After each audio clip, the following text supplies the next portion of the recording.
in moving forward. You need to interact with the other professionals, including the engineers and sometimes the social scientists. And in fact, the university space allows us to interact with everybody. But I recall in our days, they made pharmacy look like you can't even go out to have fun. When you are on the Mecca Road, everybody knows who is the pharmacist and who is not. Because for us, the social science and the pharmacists, we all go to Mecca. And when you are on the Mecca Road, you know who is a pharmacist because the lab coat and the speed by which the person is walking.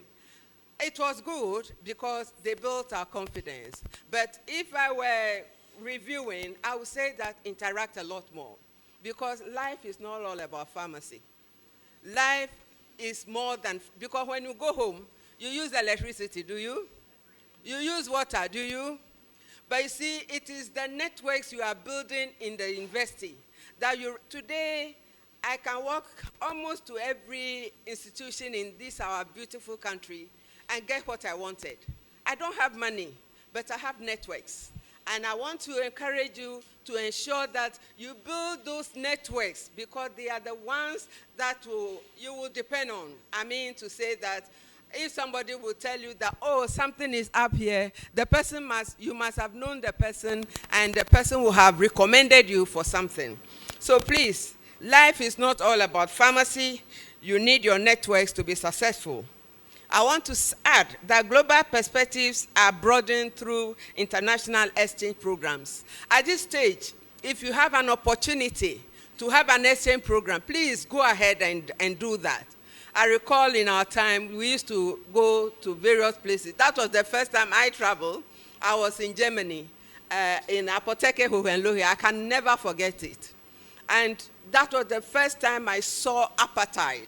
That was the first time I saw how a German will walk into the pharmacy and when he sees a black, he will go to the corner and wait until a white skin comes in. You need to experience this so that when you go out there, you will know that life is not all about the Ghana tribal things we do. There is a lot more to that. I want to also add that it is important we look at the health education challenges and the cultural competencies that we build among ourselves. The third point I want to leave with you will be innovation and technology, and lately, emotional intelligence and AI, which is shaping the future. We need to leverage on the digital health tools that is available. And I think our friend, Mr. Duku, will tell you what he does with a lot of machines that really, in my training, I have never come across. But a lot is changing. And technology is important for us to move forward. And of course, data-driven actions are also very key. And that is why we should be interested, not just the pharmacy data, but we must be interested in data as a whole, because you may never can tell where you will end up. Be interested in computer skills. Be interested in anything data. And I believe that you will carve your niche as you go along. Ladies and gentlemen, there was a saying that Steve Jobs, you remember the one who developed Apple, he says that it is important that we are here to put a dent in the universe. Do you get that? We are here to put a dent in the universe. Otherwise, why are we here? So I want to urge you that make sure you put a dent in the universe, your area of influence. Make sure you leave a mark wherever you are. Make history by doing something that, it's not everybody that does everything. Remember that these hands, you are unique. These days, AI can do magic, but you are so unique, and that is why you should look out for where your competencies are and build your skills around that. Because with that, you don't really suffer, because you just flow into what you want to do. In conclusion, ladies and gentlemen, as we celebrate the phenomenal journey of our profession, we must also look to the future. The past is behind, and we must try to put it behind us. By empowering upcoming pharmacists and fostering a culture of innovation, partnerships, and collaboration and inclusivity, we will shape the future of our healthcare and industrial innovation. Let us continue to push our boundaries, embrace new technologies, and prioritize patient-centered care. Together, we will forge a new frontier in pharmacy, where our profession plays a vital role in improving lives and transforming the world. Dear students, as members of the Pharmaceutical Students Federation, you represent a very unique place and the future of our profession.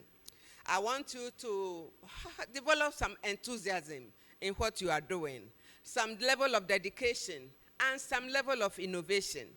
Embrace challenges that come your way, because challenges will come, but they are the ones that teach us how to move forward, how to stop, and how to divert. It is important to do that. Let's continue to celebrate our achievements. And you see, a lot of the times we forget about what we have achieved, so that when a problem comes, you dwell on the problem. Please, take time to achieve or to celebrate your achievements. Take time to socialize. Take time to look at the social aspect of life. I keep saying pharmacy is not all about you being in school. It goes beyond that.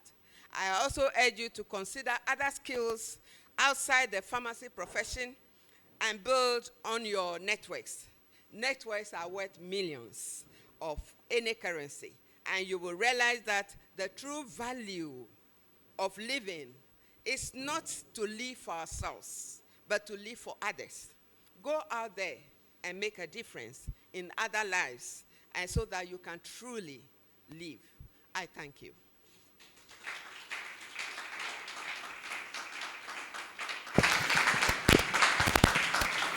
Thank you so much, Fam. This was so enriching. I've seen some of the most prominent people here take some good notes, so I hope you students too are taking good notes of the knowledge that we are getting here. Shall we give another round of applause to Dr. Mrs. Martha Jansa Luchoet? In living for ourselves, we live for others. Let us keep these words in our minds and in our hearts. Ladies and gentlemen, a round of applause for her once again. We'd like to recognize the presence of all our student leaders over here. KNUST President, are you in the house? President-elect, are you in the house? All right, ladies and gentlemen, President-elect is in the house. It's UDS here. It's UDS here. Now, I mentioned that we'll be taking the role again so that the president can see that we are actually here. UDS, are you here? Are you here? Let's give a round of applause for UDS. I can't hear UDS. I know UHAS wants to make the most noise, so I'm saving you people for the last. It's Legon here. University of Ghana, Legon. Are you here? Let's give them a round of applause. Legon, please. Thank you. Thank you so much. Is UCC here? UCC, are you here? I am here. So yes, please let's give ourselves a round of applause. Thank you so much. Central University. Central University. All right, a round of applause for Central University. They keep coming. They keep coming. They keep coming. Thank you so much. Please, am I missing any school? Am I missing? No, you has people are not here. No, you are not here. You are just coming to make noise. Am I missing any school? The host of this program, Entrance University, shall we give them a round of applause, ladies and gentlemen, for this beautiful venue and for helping us set up this program. They have done a fantastic job.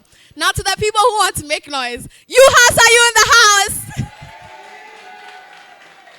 We can't hear you, we can't hear you. UHAS, are you here? Are you here? Thank you so much for being here in your numbers. We appreciate you guys so much. We'd like to let you know that this event is proudly sponsored by the Pharmaceutical Society of Ghana. And they didn't just come with the support, they also came with representation. The president already gave his address. And our treasurer is in the house, ladies and gentlemen. You know, ideally, we don't normally do this, but we want to hear from her. Don't we want to hear from her? Yes, we want to hear from her. Let me hear you give a round of applause. Let's give a round of applause. We just want to hear your voice from Nana.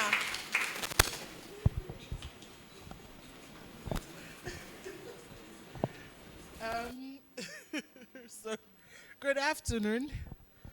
UHAS, as for UHAS, they know I have a soft spot for UHAS. It used to be Central University. UHAS, they are trying to overtake. I think they've overtaken. So UHAS, we did,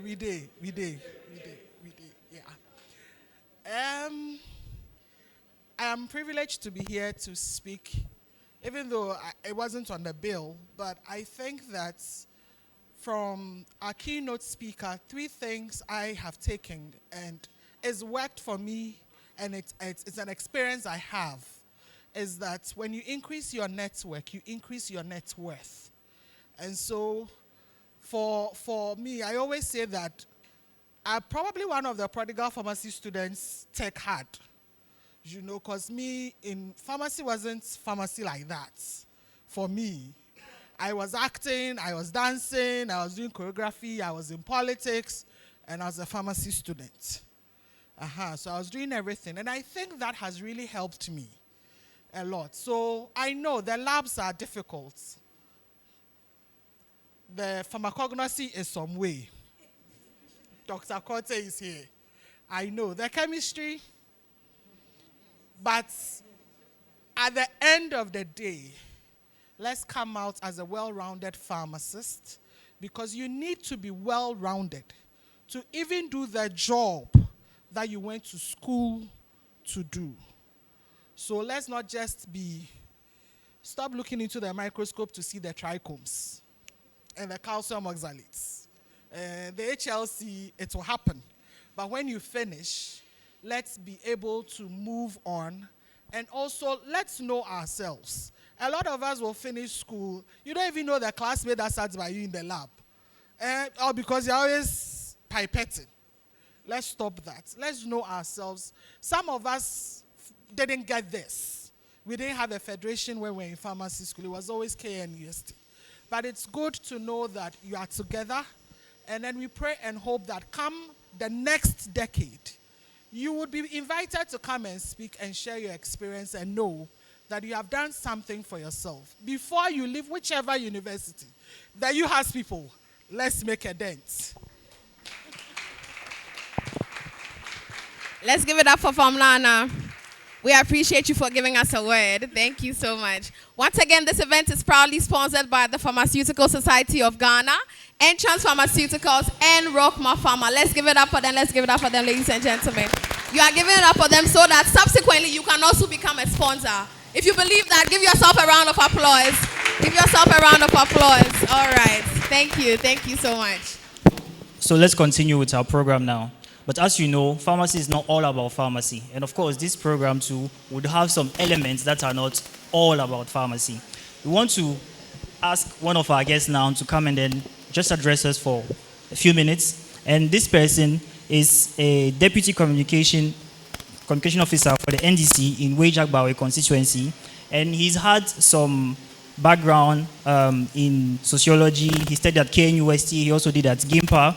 We want to warmly welcome Asana Isaka, Honorable Asana Isaka. Please, let's give it up for Honorable. Let's give it up for her. We're taking a short address from Honorable Asana Isaka. Good morning, everyone. I'm Asana Isaka, just as introduced. I'm so honored to stand in front of you today. And then I'm just going to add up to what my mommy said about networking. Networking is so important. Personally, it's networking that has really helped me today. And I just want to add that for networking, you don't need a big man or big woman to network you or push you up there. Sometimes our own friends are actually going to push us. So for me, what I do is anytime I go for a program, I make sure I make 1 or 2 friends, because you really don't know who will help you. Sometimes it's just your name being mentioned somewhere that is going to push you. And I also want to add that never shy away. Never feel like you are too young to achieve whatever you put your mind to. Once you put your mind to it and then you stay focused, you can always achieve whatever you want to do. I want to share my story with you. I contested for an election in 2022 and I was the youngest. I think the next person older than me is like 11 years older than me. I was the youngest there, and then when I decided to contest, I was so scared. Everyone was like, "You're too young, you just completed university, this and that." But one day I just sat down and I said, "No, I feel like I can do this." And then I just stayed focused. I put in a lot of hard work, and then few friends came on board, and I'm here today. And when the MC was introducing, he said I have a background in sociology. Obviously, I didn't do anything pharmaceutical. I didn't do politics, but today I find myself doing politics. And I don't even just do politics. I have a foundation, and it's called My Companion. What we do is we address menstrual poverty. So we distribute sanitary pads, but ours is not just a pad, it's a sanitary kit. It has sanitizer, hand washing soap, a whole lot of things. And I started this last year. When I started, my intention was just to, reach out to 500 young girls in the country. But as at now, we've done over 3,000 young girls. Yeah.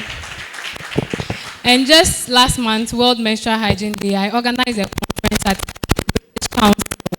And we invited so many students. I'm just telling you this to let you know that you are really not too young and you are never too early to achieve whatever you put your mind to. Just stay focused, dream big, dream bigger, bigger, bigger, and you can achieve it once you believe in yourself and you know that I want to do this. And then with God on your side, you are always going to achieve it. That is all I can say. Thank you.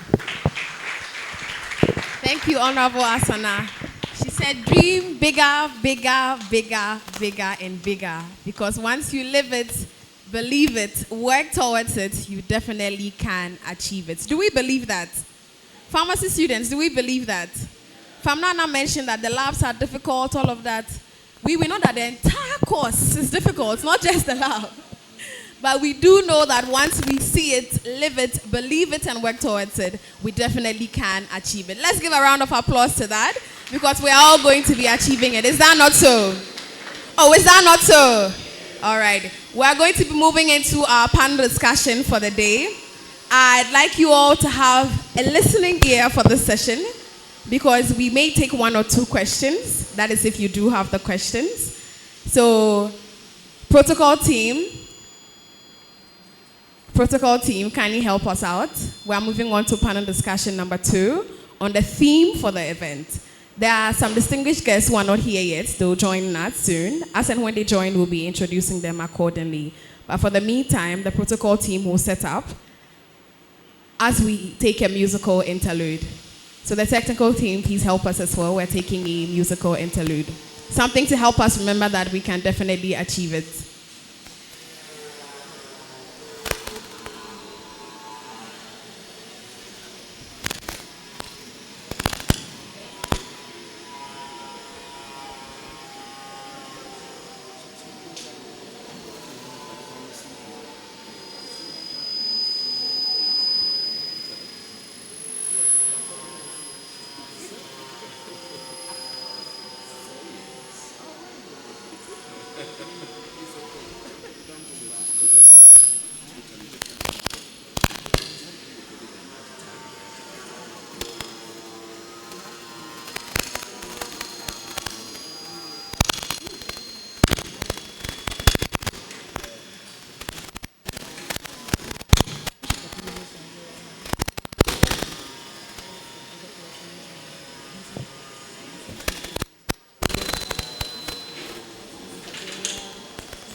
Please, let's give it up for our protocol team.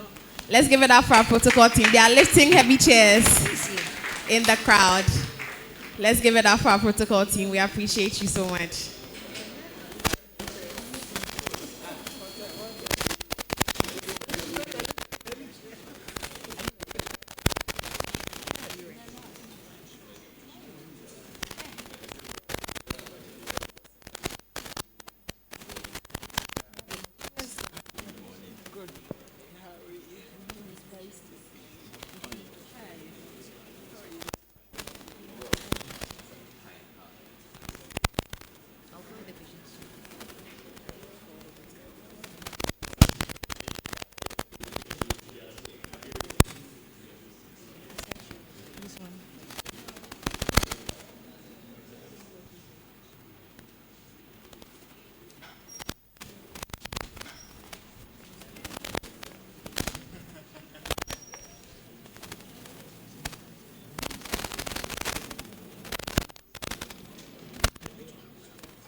Protocol team, please, we're waiting for you.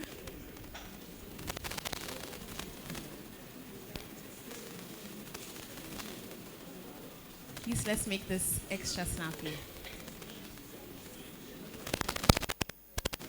So while we wait on the protocol team, we have one of our guests that we have been waiting for. That is the president of the host university. Mr. Ohene is here, and we will take a word from Mr. Ohene. He has put together a lot of coordination for this program to be a success. So I'd like us all to give a round of applause to Mr. Ohene.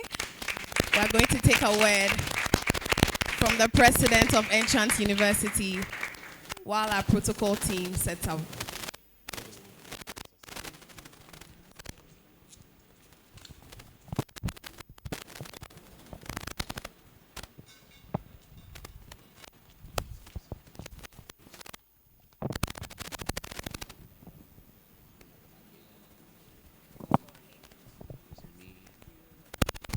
Hello.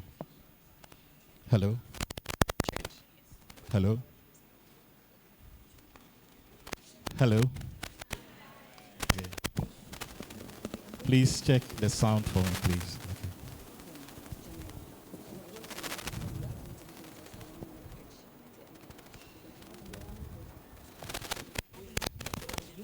Okay. Dear esteemed guest, President and executives of the Federation, distinguished delegates, faculty members, fellow pharmacy students, good morning and a warm welcome to you all. It is my distinct honor and privilege to stand before you today as the president of Entrance University Pharmacy Student Association and as your host for the 2024 media conference organized by the Pharmacy Student Federation Ghana.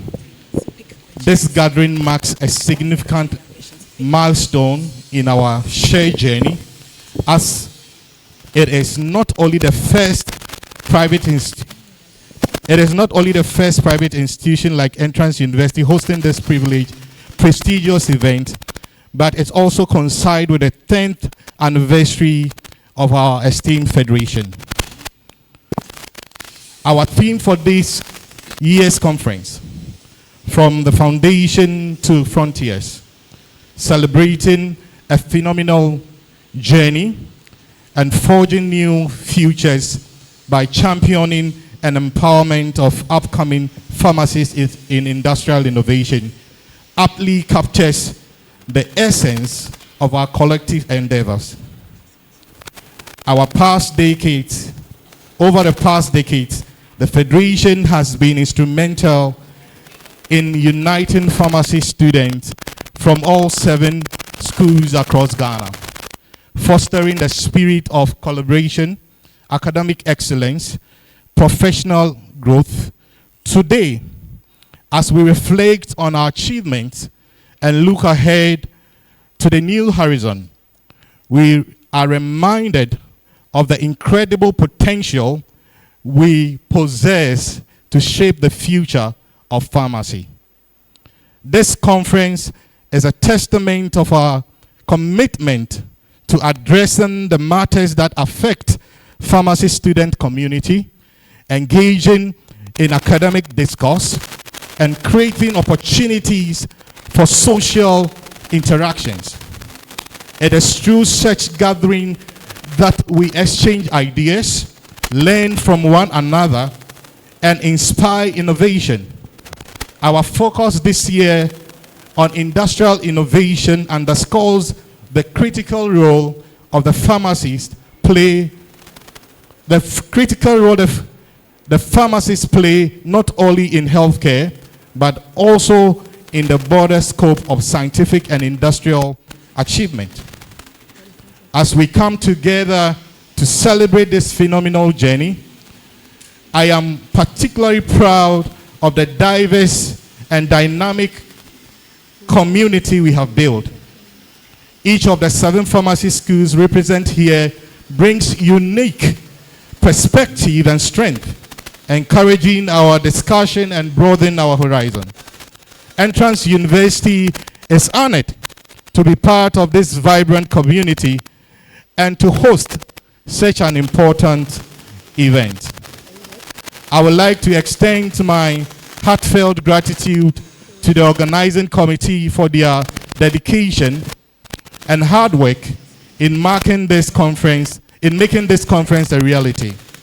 I also wish to thank our distinguished speakers, sponsors, and partners who have generously supported us. My fellow students, this conference is for you. It is an opportunity to learn, to grow, and to envision the future we want to create. Let us take full advantage of the sessions, workshop, network opportunities ahead. Together, we can champion the empowerment of the upcoming pharmacists to drive innovation that will define our industry. Once again, welcome to the 2024 Media Conference. Let us celebrate our journey, forge a new future with enthusiasm, collaboration, and share commitment to excellence. Thank you, and you are welcome to Entrance University again. We can do it better for the president of the host university. We can do it better for our president. Mr. President, please don't take my microphone away. Thank you very much. All right, ladies and gentlemen, we are moving on to our panel discussion, and that is the panel discussion on the theme for the day. That's number 2. We do have one more panel before we leave here, but we can assure you that the program will be snappy. So on this panel, we are going to invite Farm Seriam Duku. Please let's give him a round of applause. Let's give him a round of applause. For this session, we'll not be doing a lot of introductions because we want to hear from the speakers themselves. We have a long list of profiles, but today we want to hear what is important to them, from them, and to us. We have Farm Jerry Sosu. Shall we give it up for Farm Jerry Sosu? We have Dr. Na Kwale. Let's give it up for her. Let's give it up for her. I see Central University is trying to make some noise in the background. Let's give it up for Dr. Na Kwale. And then finally, we have our representative from Sanofi, Farm Richard Asante Opoku. Let's give it up for him as well. And for the moderator for this session, is going to be handling the questions, the introductions, everything we're doing for this session. Now, this young man is the Sports Bellingham of KNUST, and we'll find that out in the RX League this evening. But he is the current president of the first pharmacy school in Ghana. Mr. Samuel Kofi Enchi, who is our moderator for this panel.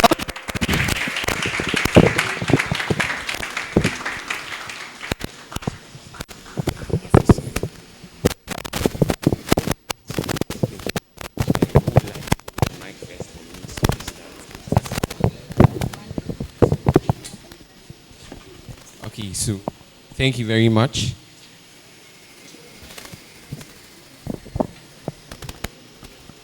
All right, so this is our second panel session for this event, and I promise you that it's going to be a very interesting one. We have very gallant men and one woman over here. And before I introduce them, like Manuela just said, they have a very lengthy profile. So I'm going to give them that opportunity to let us know who they are. So I'm going to start with, since ladies first. So Dr. Na Kwale Korte, can you tell us who Dr. Na Kwale Korte is? What makes Dr. Na Kwale Korte, and can you give a bit of inspiration to the many students that are here listening to you right now? Thank you. Okay, thank you very much, and thanks for the opportunity to talk to young minds. Dr. Na Kwale Korte is a pharmacist, a lecturer in Central University, and the head of department of the pharmaceutical sciences department of Central University. My passion over the years have been talking to people. I love to talk. All my students know that I like talking. I love to express myself, love to impact knowledge to the young minds, because I believe, like our younger honorable said, I believe the young mind shouldn't be stopped at whatever they want to do. We should climb as high as we want to be to go. I love volunteering, so I do a lot of things for Psgh, GPSA, LAPAG, GlassPAG, and just like our mommy has also stated, networking is key, so I take advantage in my volunteering to create a lot of networks wherever I get to. And a lot of the things I've been able to achieve because of networking. So I'm a living testimony to that, and I encourage all these young men around to volunteer. GPSA, all of you who are here, I think you should clap for yourself. Traveling way here, Saturday, your Saturday for this, I think you have done well. So that's all about me. I think my students, I want you to know. Thank you very much, Dr. Na. We'd like to hear from Jerry Susu. So I'm Jerry Hola Susu. I'm a pharmacist first of all, and I'm a lecturer in UDS Pharmacy School. I'm also a lawyer, and one of the things that I do most is I'm unassuming. I do a lot of things. Currently, as I'm speaking, I'm the quality manager for Fly Zipline in the whole Africa, and also support for Global too. In fact, I have a lot of things that I do. Sometimes, because of legal purposes, we don't need to say all. But all I want to say is that one thing, people always tell you about what they've been doing, but I would also tell you what I did bad. When I was in school, I was a bit exclusive. I just excluded myself. And I realized that it has affected me one way or the other. So now I'm trying very hard to catch up. I'm trying very hard. So people who know me very well know me, I'm a good person. But people who don't know me say, oh, this guy is some way. So it's good to network now. Other than that, you don't have the second opportunity like what I got. Other you find yourself wanting. So that's all I can say. There's more for us to discuss. Thank you very much. I think one thing we are getting is networking. I hope you are writing that in your note. Hi, good morning, everybody. My name is Seiram Emmanuel. Emmanuel is my given name, right? My name is Emmanuel Seiram Duku. I'm a pharmacist. I completed KNUST. Then it was then it was the only school of pharmacy in Ghana. And I was active in student activities like this. Then it was Psgh. One thing I used to love was the annual drug safety campaign that we went into the district, and I absolutely loved that. So after that, I my first job was in Pfizer. I was a salesperson. I think I was cut out for that. I just love to engage people. I just love to sell. I worked for Pfizer for 4.5 years. Then I joined AstraZeneca, leading a diabetes business and Crestor business. So I think in the history of pharmacy, I'm the only pharmacist who's sold both Lipitor and Crestor because we're terrible competitors and we're just across the street. So in 2016, I joined Medtronic as a business leader for a coronary vascular business across Sub-Sahara. And I was really blessed to be responsible for 16 countries. So I got to see how Africa works. And I'm happy that was represented by a Ghanaian, because most times you went to places and everybody else was Kenyan or Nigerian. And I was happy to represent excellence from Ghana. So currently I work for Medtronic. I'm responsible for our capital equipment business and also what we call our minimally invasive therapy business, which is a cath lab business. So if you know about stents and stuff like pacemakers, cardiac surgery, that is something that I'm responsible for. I'm married to one wife. I have, and I'm also active in many stuff. I'm in the Lions Club. I'm pretty active in the Lions Club. I used to be director of music in my church for 20 years. So I used to be in Gospel Explosion when I was in school. I used to be in the mass choir. And I had a good time on KNUST campus. So I'm here to have a conversation with you, and I'm looking forward to sharing some nice ideas about what pharmacists can do in devices and how device therapy can really change how we do medicine around here. So thank you for having me. Pleasure. Cheers. Thank you very much. Thank you. Farm Richard. Hello, my name is Oliver Nana Opoku, and I'm a pharmacist with Sanofi.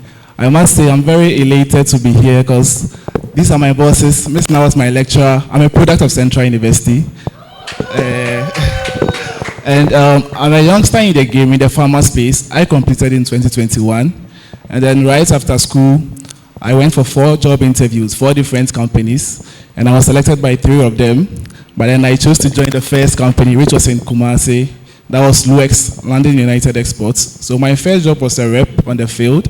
Then God being so good, I climbed higher. I moved to Sanofi last year, somewhere in March. So I'm still climbing. As Dr. Mata said, your first degree is your stepping stone. So I'm currently reading my master's in marketing in KNUST. Hopefully I'll be done soon. And also it's all about network. It's all about network. As our MC said, if you increase your network, you increase your network. And I'm sure all of us here actually want to increase our network in a way. So I'm here to network with all of you, with my bosses, and also learn so many things we are going to discuss here. Thank you very much. All right, thank you so much.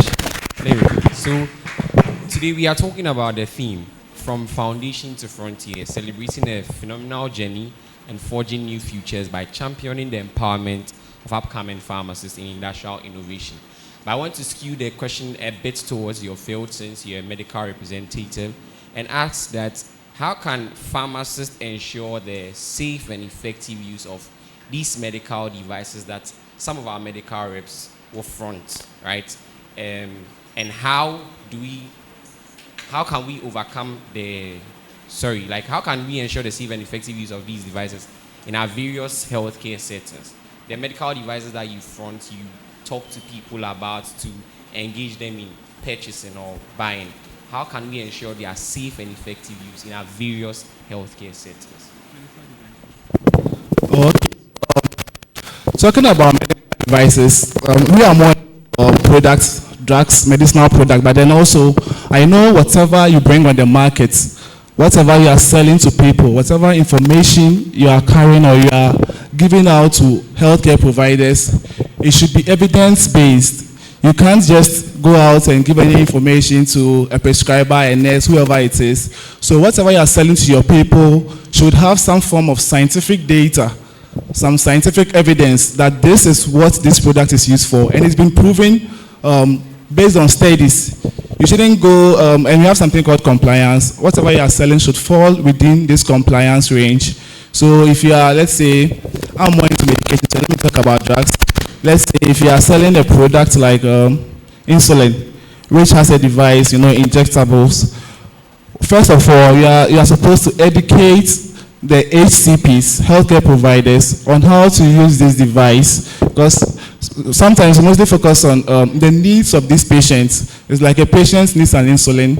All you want to do is to provide the insulin for these patients. But then we as pharmacists, one thing I know we lack, or from observation, one thing I know we don't really do is focusing on the outcome. It's like someone walking into your pharmacy, you saw the drug. I'm not sure any of us would call a patient to ask how he or she is doing after taking an antibiotic, maybe after 7 days. So as pharmacists, when you are selling, it shouldn't always be about the need of the patient or the need of the HCPs. You should also focus more on the outcomes, the results the patient is going to have from the products you are marketing or selling to him or her. Yeah. Thank you very much. I hope we've all noted that as well. My next question goes to Emmanuel. You are also a medical rep. You've talked about networking. I'm sure many of our young individuals here want to enter the marketing space after school. So I want to ask, what advice would you give to pharmacists interested in pursuing careers in medical devices and in repping as well? Thanks a lot. I think this whole thing about networking sometimes can be a bit complicated for people. Networking is saying hello to the person sitting by you and knowing the person's name. Let me ask people, do you know the name of the person sitting by you? Okay. Networking is being on a flight for 6 hours and bothering enough to say hello to the person sitting by you and finding out what you do, and before you realize you can do something. Networking is going to church and saying hello to the girl sitting by you. Do you understand? Okay, so she could be your wife. Yeah, my wife and I used to be in a car, so it's very powerful, I'm telling you. So that is networking. You don't have to go on a course with an outline to network, okay? The next thing about pharmaceutical sales, and I interview people all the time, and I want people to see pharmaceutical sales or medical device sales or whatever as not as a side gig. Many people see it as, okay, I didn't get to go to do academia, neither could I do hospital care, so I want to be a rep. No. One thing I've learned working for Pfizer and AstraZeneca and mentors like Mr. I call him Canizaro, my president, our president and others, were the fact that they were very deep in a very small area. So you really get to specialize. Okay. So for my area, where we are talking about pacemakers, we are talking about CRTDs, implantable cardioverter devices and others, you end up being an authority in an area. So what that means is that your product knowledge has to be top notch. Okay, so pharmaceutical sales is a whole career path that you can take, and don't see it only as a stepping stone. Since I finished school in 2006, that's been what I've been doing. Okay, so see it as an option that can be a full career. Next thing, see it as an area that will require your energy, will require your attention. Okay, so for you to excel at it, you really need to be very committed to that. And then what's the second part of the question? Just medical device and rep. What advice would you give to us students who want to venture into Okay, that? fantastic. What advice do I give? Now, one thing I'm noticing is that devices are now becoming part of the care continuum. They always used to be there some way, somehow, but mostly the very small ones. Say, for example, an inhaler or an injectable. But now, for example, for managing heart failure, right? A patient is being given high doses of digoxin or high doses of Atacand, and the patient is still not doing well. At what point can a pharmacist speak to a doctor and say, can we think about including a device? Can we put in a pacemaker at this point? So it's important to be aware of this, and I'm happy in PharmD most probably would incorporate the role of devices in care, because no matter what you do, at some point, if somebody's heart is beating at 40 beats per minute, you need to put in a pacemaker. But how many of us know about a pacemaker? The only thing most people know about a pacemaker is that it's expensive. But is it an option? Many of us will know that many times when people walk to your pharmacy, they don't look like they can afford, but if you give them the option, they could find money to raise it. So it's important for us to know that in all the conditions that we manage, especially the long-term ones, diseases like diabetes, today you can actually have an insulin pump strapped on you, so you don't need to be putting in your jabs. You can do 24-hour continuous glucose monitoring and all of that. So we all need to broaden our scope beyond pills. Look at how various devices can... Hello?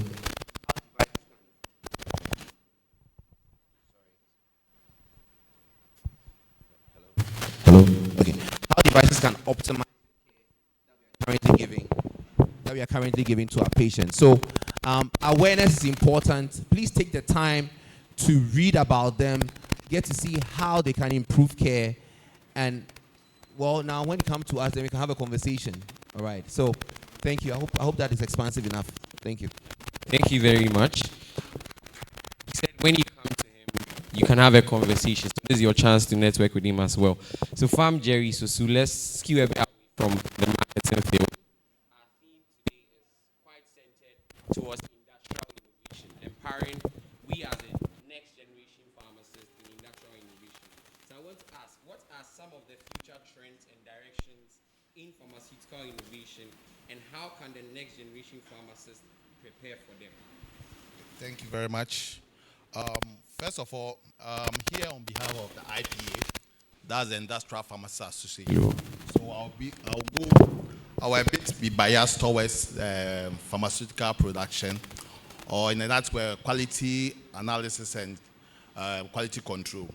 So thank you. So first thing we have to know is that when you look at the pharmaceutical world, I mean the industry in Ghana, it started as a simple compounding to currently the complicated and more or less regulated manufacturing unit. And a lot of people think about when you say what you call production, industrial pharmacy, it's all about you being on the production line. But I want the team to know that when we say somebody is industrial pharmacist, the person starts from anyone who is into research with product development, into distribution, as well as what we call just like the person is into quality assurance. We consider all these things as part of what we call industrial pharmacists. So the question is, what is the current trend? Looking at what is happening right now, it looks like people are now thinking about giving patients with what we call patient care, specified patient care. It means that now with the use of AI, just like what my earlier speakers, Madam said, AI is something that we are using to make sure that whatever formulation that you need to do, you make a request, specific request to the AI, and it will give you the various models before you enter into the lab. So what am I trying to say? What I'm trying to say is that your PharmD, whatever you get from the university is okay, but if you want to move to another level and you become authority in what you do, you have to include something called data analytics, which will help you to be able to interpret data. You should also learn something about analytical instrumentation, as well as you also have to learn a lot about the regulations that is in the world, because we have some of the regulations which are contradictory.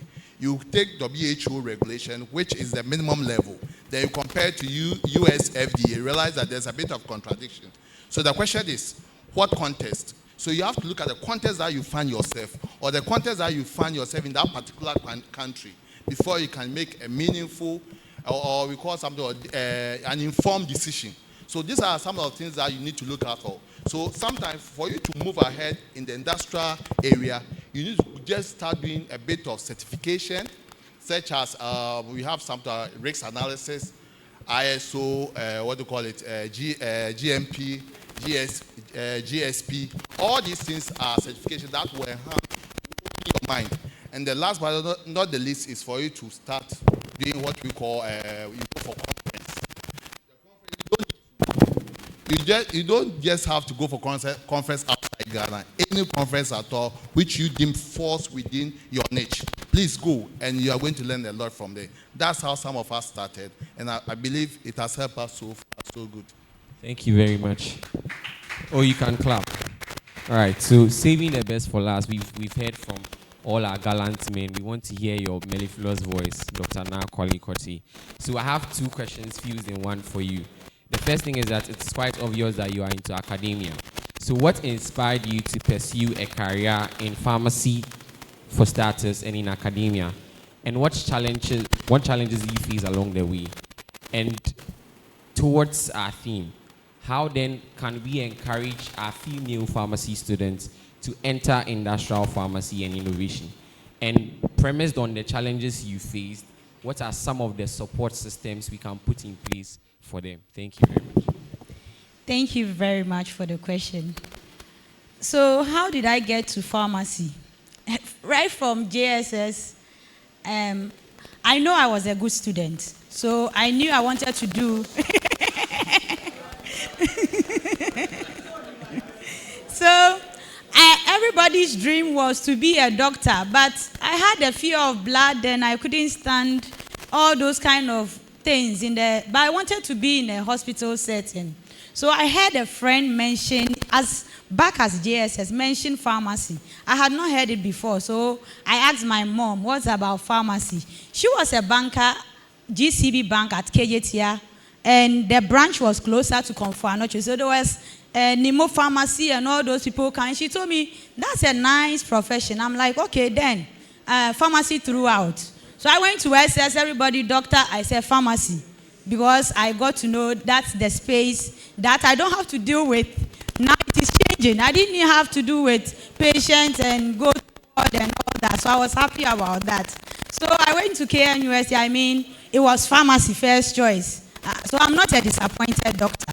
Pharmacy was not my first choice. So that is how I got into pharmacy, hearing from JSS and got in there. And I think I have enjoyed pharmacy throughout. The challenges is, as you know, it's a bit challenging, difficult.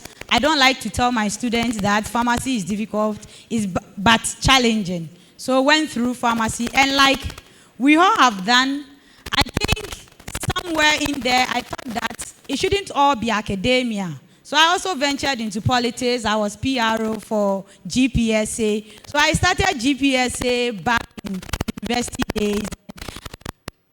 That I was able to network. And I always say this one, but I think Dr. Ameni has forgotten, but he's the one that catapulted me to academia. Because after I was growing, I wanted money, a lot of money too. I love money. So I wanted some place I can make money, so I thought industry. So my first love was I would have been an IPA member. But I got to Dr. Ameni through GPSA because I met him. And he was like, when it's posting time, I could come, we can. So I went with that time, Lagre was around. So I wanted to go to Lagre because I had heard about all the big things they were doing, the new things, the packaging. I was inspired. I want to go into industry. Then I got there, sat in front of Dr. Ameni. Okay, I want to go to Lagre. And he's like, no, this year we are not taking anybody to Lagre because there was a problem with, they had a problem. So he was seated there. That time Central has started. They needed TAs. Now you cry, you can teach. He picks the phone, calls Mr. Minta. I've gotten you a TA. I'm like, oh, Ali, you should let me say when I say no, go. So I go home very sad. Academia. It was not part of my dream. But my dad told me that everything I set my mind to do, I can do. And what course was I supposed to go and teach as TA? Chemistry. I'm like, chemistry. I never understood in school. I tried my best.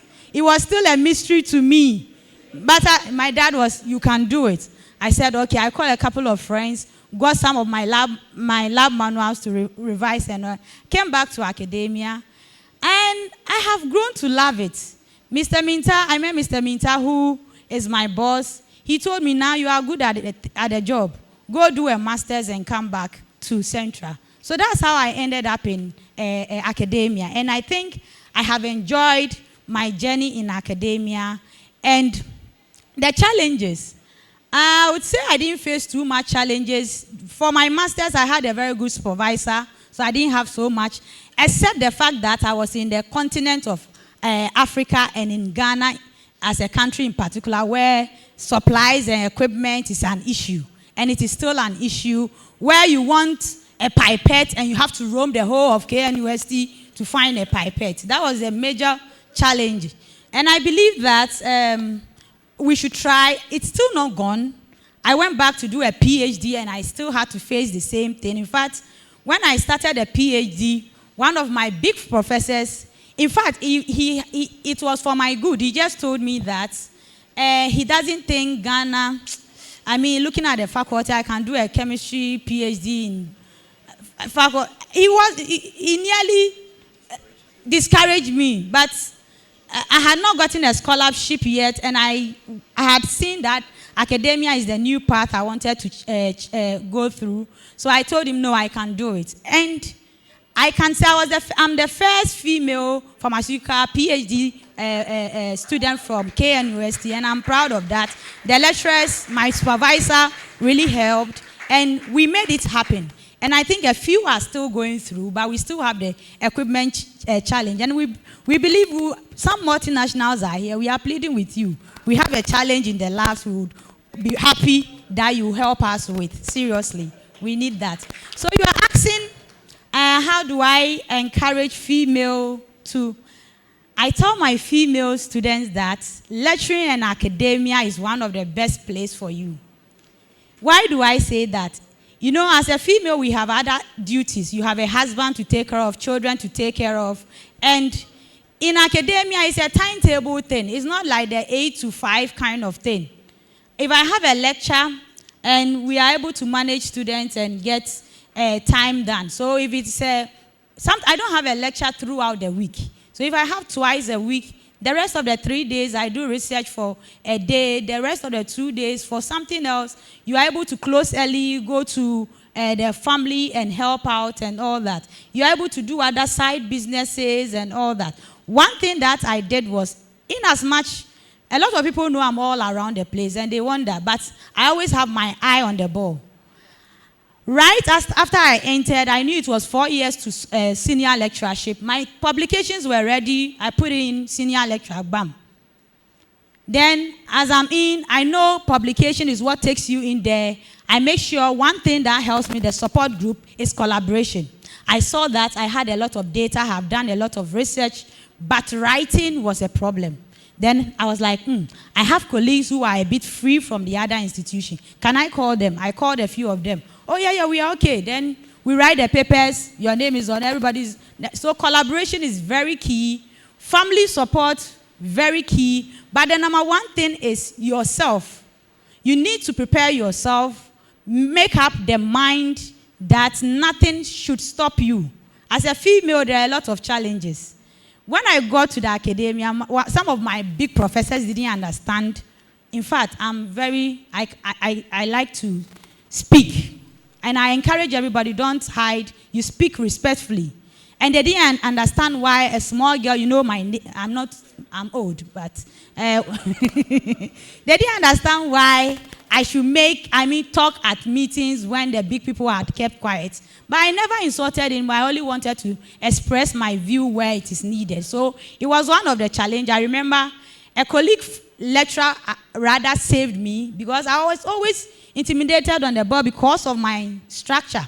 And the fact that small girl with loud voice, that was a problem too. So it was one of my colleagues who helped me out, spoke to one of our big men, and he called me, Dana, don't mind anybody, keep going. And I've kept going. Like I said, I'm HOD, one of the youngest in the department. And I think every female, you are capable of doing more than you can think about. Take out all the boundaries. There's no boundaries. Just keep on climbing. And I wish you all the best.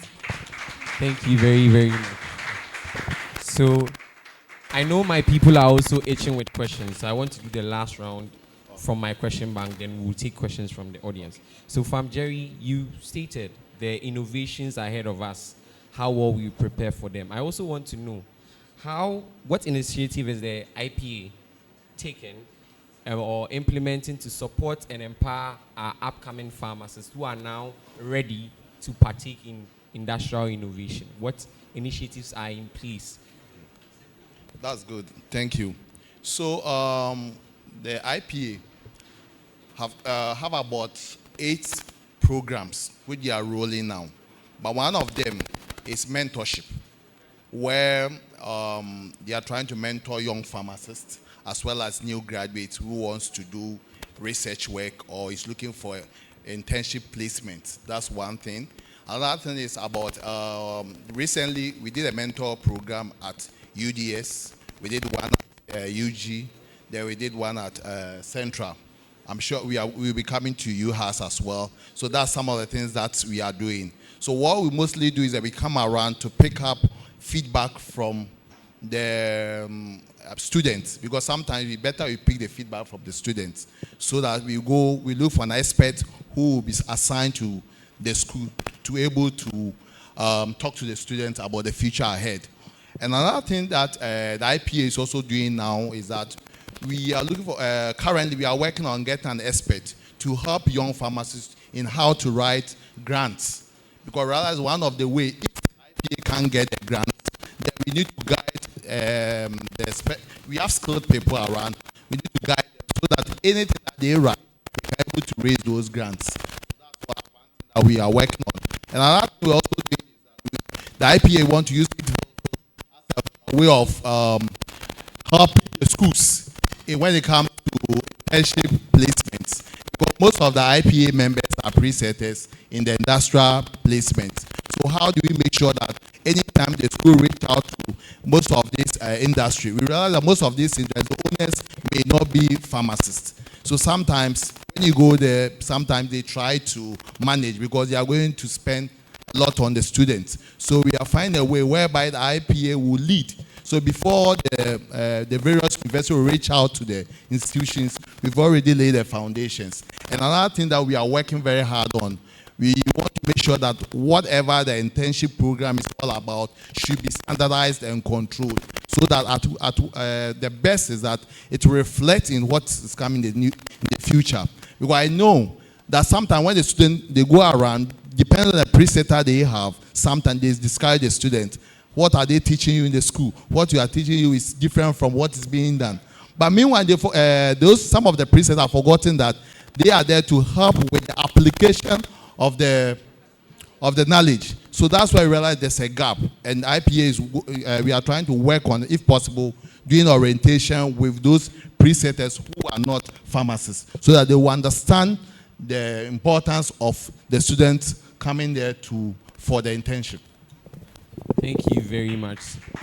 So before I even move, you spoke about mentorship grants, and you mentioned that with the mentorships you've already started, UDS, Central, you are going to USNES. I also want to advocate for my people. KNUST, please. We are waiting for you, so kindly come to our aid too. Thank you very much. Yes. So, I also want to ask a question in relation to industrial innovation, right? But how do pharmacists, their clinical expertise and their patient-centered perspective that the PharmD program is teaching us to have, enhance the design and use of some of these medical devices, since we are talking about industrial innovation? Hello? Okay. Right. Hello. Okay. Great. So, the training of a pharmacist, I think, gives us that advantage of understanding the entire care continuum. So you can use that same thinking into device design. Okay, so knowing how, for example, your blood pressure should be, knowing how your sugar should look like, knowing how the outcomes, you talked about outcomes, right? Knowing what the outcomes should be, it all helps us to go into design.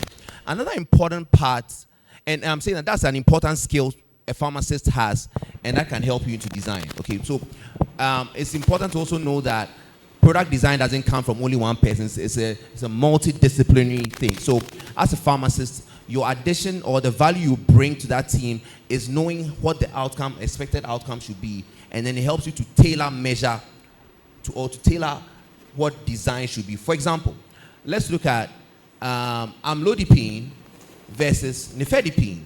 Everybody knows nifedipine, you need to take it 2-3 times, or you need to take it twice a day, 3 times a day. That impacts outcome.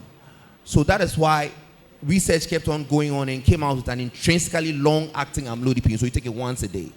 When I was with AstraZeneca, one of the biggest selling points we had with a product called Combiglize versus what Novartis had, which was Galvusmed, was that you could take it once a day.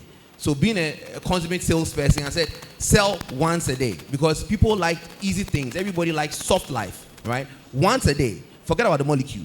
It should be usable, user-friendly. One reason she didn't like chemistry was that it wasn't user-friendly.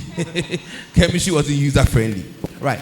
So having that thinking helps us to bring those contributions when we are thinking about the final design of a product.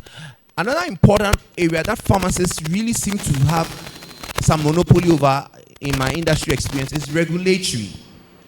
How to regulate a product to make sure that things don't just run onto the market. And I'm very proud to say that after so many years, pharmacy seems to be one of the very tightly regulated professions. Maybe with law and medicine, it seems to be a very well regulated space. So also in devices, your expertise in regulatory oversight helps in making sure that patients get the right devices and are used properly. One of the reasons, for example, that we don't have, I was just telling him that one of the reasons we don't have insulin pumps all over the place is that we don't even have the regulatory oversight or the regulatory regime design. And for something like this, we'll need a smart pharmacist to be on a team and say, this is how to engage FDA, this is how to engage NAFDAC, this is how to draw a framework. And usually it is left for pharmacists to do. So the value of a pharmacist is untold. And so everything we are learning here, please take it really seriously. You'll be surprised how the small things you do here go into the big design of devices that helps improve outcomes. I hope it's clear enough. Yeah. Thanks. So, to wrap up with it, give me a summary. What challenge pharmaceuticals and medical devices as a rep, and how have you overcome them? If you have any of to share with us. Okay, so talking about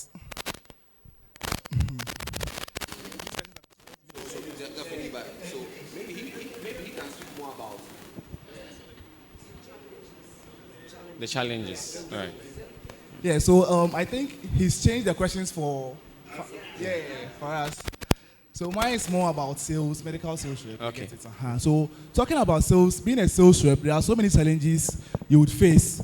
But then also what you need the most is the spirit of resilience. You should never give up.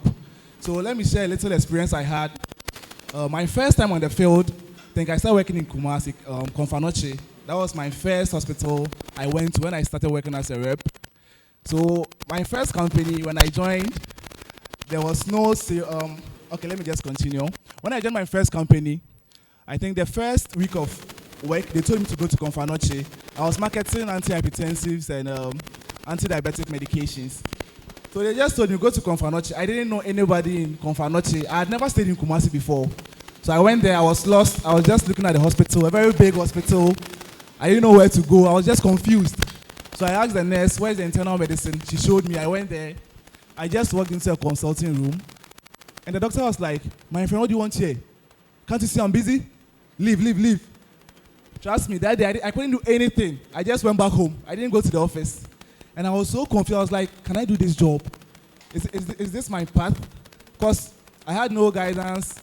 I was confused. I was scared. Because they were also expecting results. Because they've employed you. So what I decided to do was that I had to connect with, I'm a very big fan of LinkedIn. Because I connect a lot of people there. So I went on my LinkedIn app. I looked for the big reps. All from the multinationals. I just connected to all of them. And God being so good, I found one of the guys who worked in my former company. So I called him. He now lives outside. I called him and I was like, boss, I'm the one who replaced you. But then I don't know what to do. And he was just laughing, just like you're laughing. So he told me, he actually guided me. I used to call him almost every day because I was eager to win. I wasn't ready for failure or disappointment. I called him almost every day. He guided me. He directed me where to go, who to see, who to meet. So one thing I would say is that one of the challenges is that there's always, how should I even say, there's always an obstacle. And this obstacle could be fear, it could be poor time management, it could be you not being properly organized. And trust me, all these things are learned on the job. You can't learn this thing from school. There are things that you can learn from school and there are things that you develop after school. So all these things were developed on the job. So what I would say is that it's always good to have a mentor. Having a mentor is one of the key things in this pharma space. Because if you have a mentor, he's going to guide you. You look up to him. For instance, one of my bosses, that's Mr. Charles Psfgh, he's Doc's colleague. And trust me, I read about their profile almost every day to know how they rose in the ranks of the pharma business. And I just don't read. I realized they did this course, and I try to follow their footsteps. And trust me, it's really helping me because now, if you come to the pharma space in Kumasi, not to brag, but then I'm well known as a good medical rep, both from my old company and from my current company as well. And I'm very proud of myself, and I know I'll keep winning with the path that I'm on. And thanks to my bosses as well. I always mention my boss wherever I go. Miss Now was my senior lecturer, and trust me, she's a wonderful woman. But if I could just spend a minute to talk about the question itself was something on devices one more time. The intersection. How do you navigate that intersection between card? Okay. So that navigation can be a bit tricky. When you move from selling a pack of a product which costs 200 cedis and everybody says, hey, it's expensive. Now I have to sell a device which is $10,000. Now, you get to know exactly what we've been talking about networking, that for you to sell devices and big time devices, which cost over $1 million, you need to know how the government works. So please don't stay away from student politics. You get to know that the person who has to sign a document for you was your friend in social science who you didn't respect. Okay, so that understanding of how stuff works. There's a software. There's a site I like. The site is How Stuff Works. Okay, so it's just to know how the government works, and knowing that it's important to have that marriage between your science and what actually happens on the ground. You get to know that there's Ghana Health Service, and it is different from Ministry of Health. If you didn't know that, you take your tender to a different office and it's thrown outside the window. So that knowledge of how things work is important. So the important thing, get into students' activities, get into student politics, know people outside your sphere of comfort. Okay, get to know how tenders work. If there's a tender, there's a particular way it works. Be interested. When you start your careers, there'll be things that may not be things that pay you, but be interested anyway. Once you start getting to know a lot of things, and the Bible says that all things work together for those that love God. That means that when you say all, it means more than two things, because one is singular, two is both. But when we say all, it means more than three things have to work. So you have to know a lot of things, including coming here, getting to know me, getting to know him, getting to know everybody. And when we finish, get to know our numbers. You never know where that is going to help you. Now start crafting deals. You get my point. All right. Thank you so much.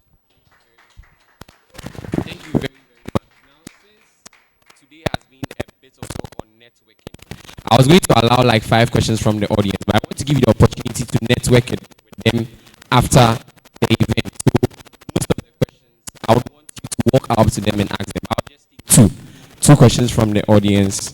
If you want to ask a question, kindly put your hand up.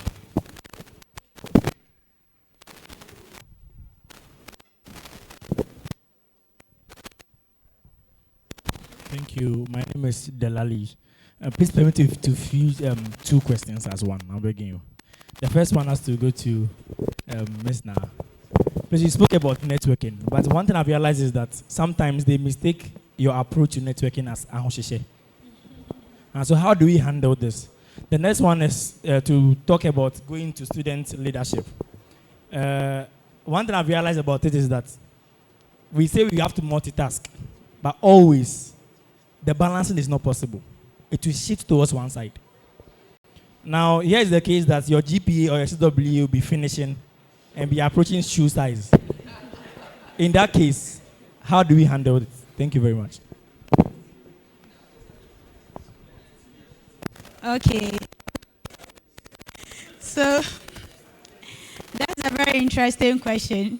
So, one of the things about networking is, like you said, you need to apply a little common sense in using that. So one of the approach I use is volunteering. Every big person needs a for something. So those are the ways I get to them. So you identify the person, see what the person does. You can approach a little. If you see there is resistance, if there is a program, if you see 1 or 2 times, you see that the person warms his way to you. So you should not go like, boom, I want to be. Some people, as soon as you say I want, they would mentor you. But some people, you have to do it gradually to get to them. Maybe you see him in one AGM, you help him with something. He saw you in another place, you help him with. Then when the next time you approach, you see that it's an easy job. So you need to know the personality of the person. Then again with academia, and I mean your GPA and things and how you. Our mother has told us, education, I keep on telling my students, is not all about the books. But we encourage that you try your best to do the best. You need additional knowledge. It's not just the book. I tell my female students that you are in school learning all the things. You get a husband, you don't know how to lay the table. Miss Na cannot come to class, coming to teach pharmacognosy and tell you this is how to lay a table. Do you get my point? And these are things you need in life. And you can only learn some of these things. You have spared your Saturday to come here. So one is good time planning.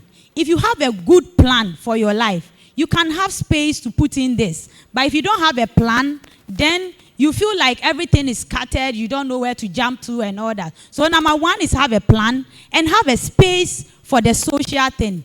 All the big men here are telling you and women here are telling you that networking, socializing is key. Are you getting it? So find a place and put it on your timetable and be deliberate about it. Thank you. There was a question about students' leadership, right? I don't think it's anything different from.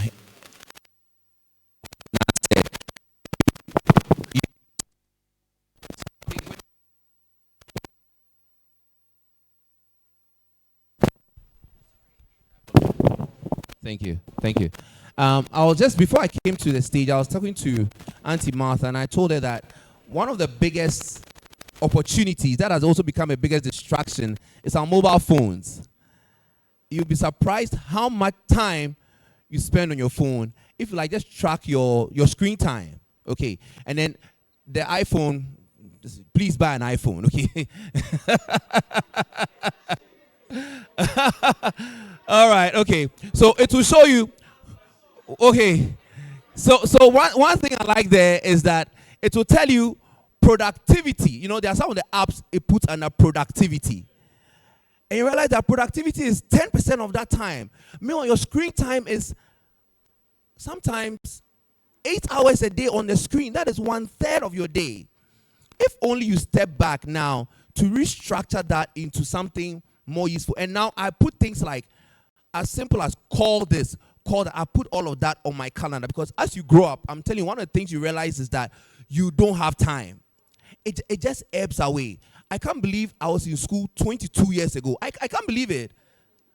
I don't look at 22 years ago, and one of you will come and sit here 22 years from now, and you'll be saying the same thing. So plan for it, and she said, be deliberate about it. One thing I'm praying that student pharmacists will start doing is to get into student leadership, into student politics.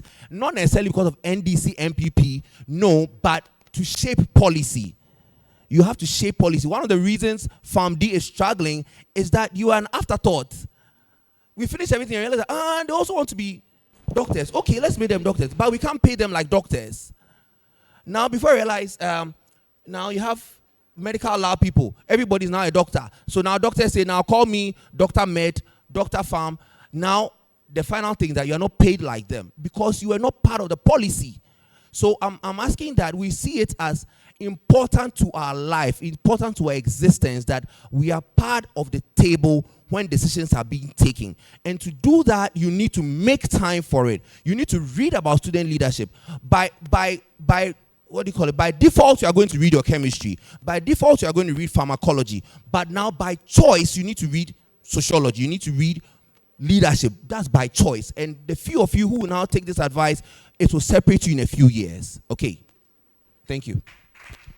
Thank you very much. Do we have one last question? All right. So, hello. So, okay. Someone else. Hello. I'm actually called Ibrahim Abdelmo is from UDS. Actually, my question is.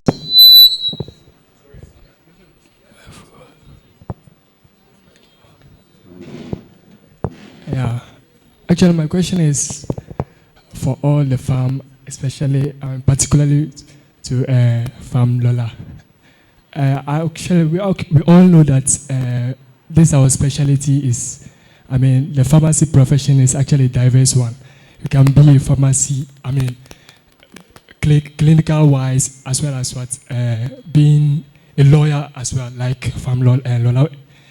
So my question is actually about how can one, strategize himself in order to be in both front, let's say being a clinical pharmacist as well as being let's say a lawyer, something of that nature, or being a clinical pharmacy as well as being in the academia.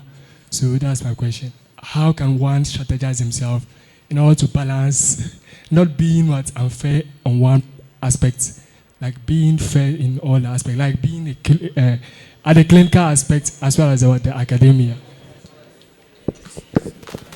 Okay, Thank you. So first of all, you have to have an interest because you can't just assume that because someone is a pharmacist and is also a lawyer, so you want to do it. You have to have an interest. And the last word is that time is the balance. If there is no time, you can't do whatever. You can do a lot of professions, a lot of them together. But if you don't have the time to do it, you find it a bit difficult. Now, comparing pharmacy to law, I keep on saying they are the same because it's all about principles. If you are good in pharmacy, law is easy for you. The magic here is time. Have time for yourself. If you have time, you can do it. I did it as a part-time. When I say part-time, I wasn't a serious student, but I made it because I had a principle. And that's the training that we have as pharmacists. And the issue is that there's a lot of pharmacy lawyers, plenty, a lot, who are coming. Every time I meet a lot, sometimes I laugh. I say, people don't know what is coming. What is what's coming? There's a lot of pharmacy work because of the way we've been trained. Because our profession is a bit disciplined, you have to do this.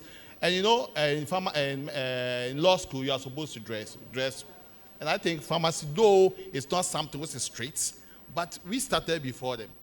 I mean, those restrictions. So it means that you can combine if you have the time. And don't limit yourself to only law. I did the law because I'm a bit biased toward quality management system. So I felt like when it comes to interpretation, that's the way I'm able to have edge over my colleagues. And before I end, I want to use the opportunity to thank my president. When I decided, I was a rep, and I decided to go as a private. So I started doing mapping.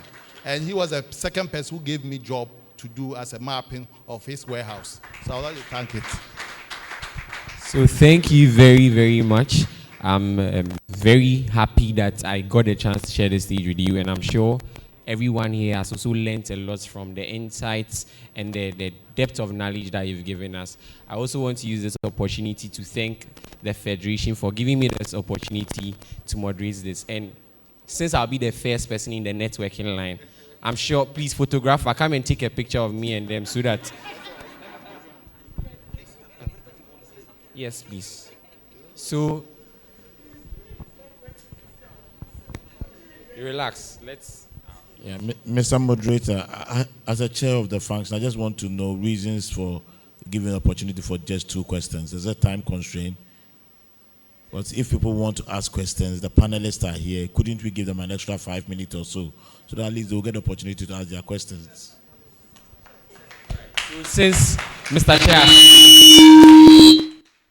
Chair has spoken, if you have any question, you've asked the question, someone else can ask. Then, Mr. Chair, I think that people don't even want to ask the questions now. They want to ask them privately. That's why they are not putting their hands up. So please, if you... Any question? Anyone from the back, please.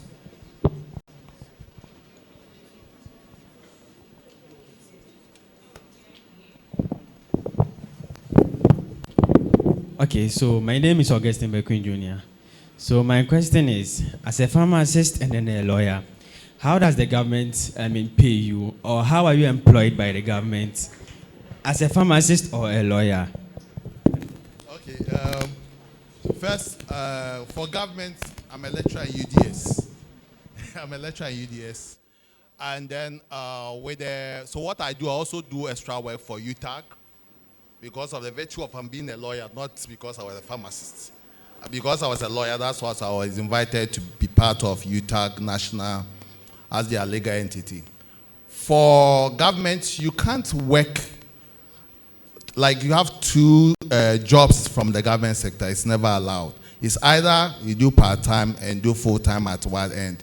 If you try doing the 2, it's illegal, and as such, you go and I'll come and defend you, but I'll take your money and you go there. So the truth is that don't ever think of doing 2 jobs unless you do one voluntary or part-time. So that's one thing. But the issue is that I want to use this to advise you that it shouldn't be about money. It's about your value, the value that you place on yourself. Now, I don't have money, but I'm very rich. Because once I move out, I know the cost which will come. Do you understand what I'm trying? So it's not about what you get. It's about the value you place on yourself and the networking. Once you're able to do that, the sky is your limit. Thank you. All right, so thank you very much. One last question. All right. So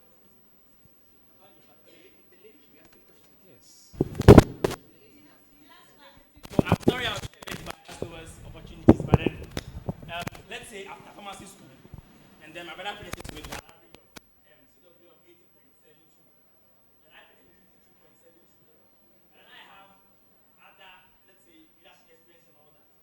What do we look out for when we go out there to look for a job? What is involved in? Yes, I want to really know, is it the averages or what you can do extra? Thank you very much. And I always tell my students this in class. As much as I encourage them to make the first class and everything, I keep on telling them that as the world changes, sometimes when you go for, they will talk from the industry's perspective. They are looking at the other qualities you have. So I give you an example. I went for a conference. We are all PhD students, and a PhD student doesn't know how to use cutlery.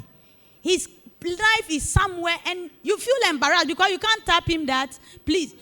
So you go for a job, your boss says, let's go for dinner, and you go and display these kind of things. You can't go into certain places. So the additional things are necessary.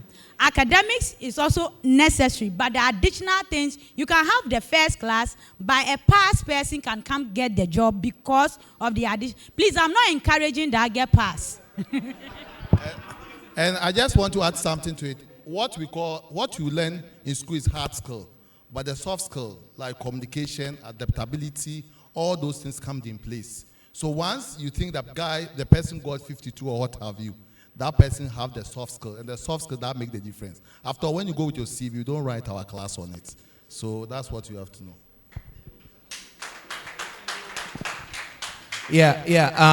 What Nas said was so apt. Look, anytime we put out a post, for example, I can speak to that with a lot of recency bias, because just yesterday we had to do some interviews for some interns, and it's sometimes feels so sad, right? Where everybody there can work under pressure and without supervision. Okay, that's what they write on their CVs. And everybody also now people are getting first classes. When you went to school, the first class was rare. But first class, 8 A's, all of that. So as they're saying, what now differentiates you from everybody else? And you'll be sad. Let me tell you another truth. Don't quote me anywhere. We don't usually read your CVs. I'm telling you. You are your CV. As you are sitting in front of me, you are the CV. How you are speaking, your understanding of how things are, how you look, your poise. And for that, I'll give it to the ladies. The ladies seem to know how to interview. Many of you spend all your time on YouTube, but how many of you have actually spent time on how to interview? It's a skill. A lot of people, it's just the same way you know people who are very brainy, but they can't write an exam. Do you know somebody like that? You know that he taught you, but you passed, and you couldn't pass. The same way, it's also important to have the soft skills. If you went out with your boss, like you're saying, how are you going to look? Today, when I was coming for this meeting, I had actually decided to wear a short sleeve shirt. I was going to feel easy because I thought I was going to hang out with students. Then I asked Shade, where are you? Where is Shade? She's okay. So I asked one of them, and I said, can you send me the agenda? Because I needed to look at the agenda, see who else is on it. And I said, hey, I told my wife, babe, I can't wear what I was going to wear. Because how you carry yourself, you are the CV. I'm telling you. So make sure that you have a lot of soft skills. Soft skills include knowing how to even hold a microphone. Okay, how to, today, actually, I was sitting with Auntie Martha again, and we were talking about a few things. You saw that protocol today was a bit lax. So if I had to, for example, I saw somebody taking off a chair when the president was reading a speech. That already, if it were a CV if it were an interview on how to organize programs, okay, so learn soft skills. Finally, let me tell you, there was a lady I met one day at UGMC. I was going to do some work there. She met me and said, oh, I'm interested in doing some work for companies like Medtronic because she's a biomed. And I said, oh yeah, nice. Why not? Our office is at 1 Airport Square. This is what we do. Can you imagine? The next Monday, I saw her there. She had come to see my boss already. She went on LinkedIn. She saw my boss, sent her a message, and my boss said, "Oh, come over to the office." She came to work for 1 month. She was just walking around, and next time, when there was a role, guess who we employed? We employed her. All right, so be ready to just go the extra mile. Of course, we want you to do well. Please, nobody's saying don't do well. But what we are saying is that onto that, add on knowing people, onto that, add on doing voluntary work, onto that, add on showing up. When we say we are going to do something, just be part of it. You never know what's going to come out of that place. I hope I'm speaking to an audience that is listening and is going to do something about what we are saying. Right, thank you so much.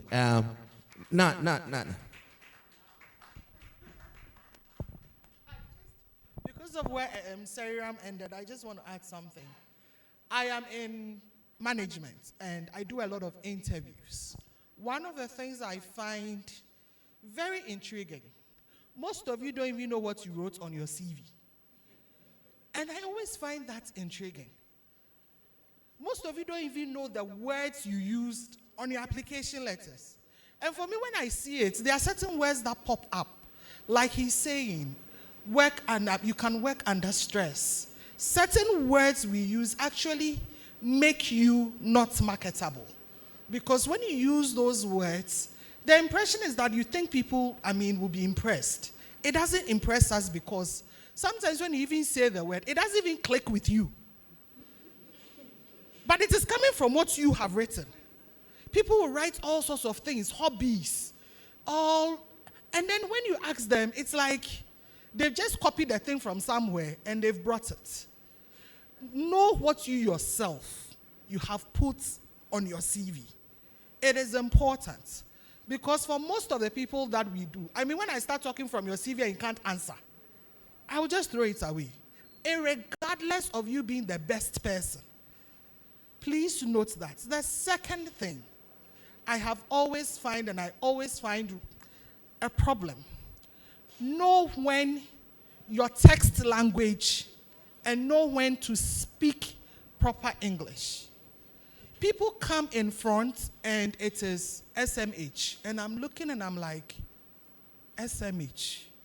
Because that is what he knows. That's how you've been talking. It's fine. Good. Gen Z. But at certain point, you can't do SMH everywhere. So know when you do your SMHs and know when you actually say shaking my head. Know when your responses are yay and know when you can say a yes. Because those two things just alone can just throw every opportunity out of your way. But please, most importantly, because the CVs, you write it, know what you have written.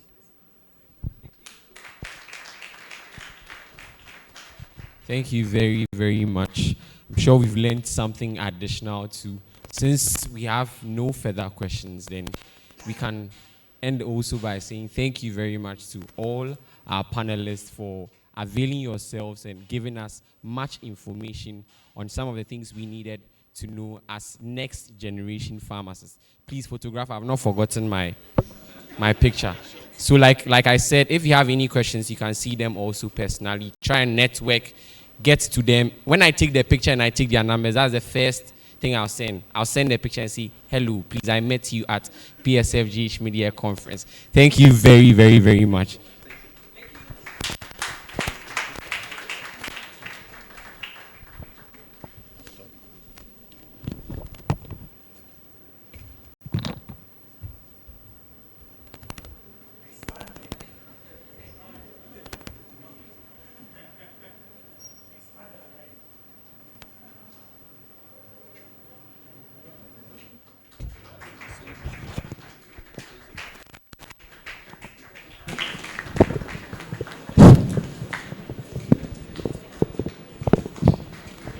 Let's give it up for that session, ladies and gentlemen. Please, let's give it up for our panelists. I want to believe that we have learned a lot from that session today. Please, let's give it up for them. Let's give it up for them. Are we tired? My students, are we tired? Now, during the panelist session, I noticed, some of us are a bit far away. So I want us to make this as interactive as possible. I'm going to the back. I want you guys to tell me one thing you heard from this panel discussion. I noticed the questions didn't come from the back at all. So Luca, please take the mic to the back. I've seen some people take some notes in their smartphones. I hope the smartphones was not for TikTok, but it was for notes. Because our speakers are here for your sake. So if you come and sit here for 4 or 5 hours. So please tell us what you have written in your notes. You don't take anything away. Personally, I'd be really sad. So tell us anything at all. Thank you very much for the opportunity. Network. It's all about networking. So as I sit here, I've started networking. I've networked about 5 people. And before I leave here, I know I'll get more. Thank you very much. Thank you very much. Let's give it up to the networker. Anybody else from the back? Anybody else? Please, a gentleman has spoken. Let a lady speak now. Anybody else?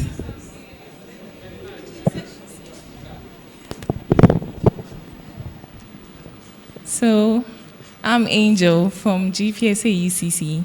So he mentioned, one of the speakers mentioned that your CV. Sometimes you put things on your CV and it can even, what you say can even not be what is on your CV, so you are your CV. Then they also mentioned that you should always do voluntary work because you don't know what may come out of it. So always be present at meetings and conference, and then it can bring something out. Let's give it up for her. Let's give it up for her. We'd like to hear from the Student Exchange Officer of Ghana. What did you take from today's session?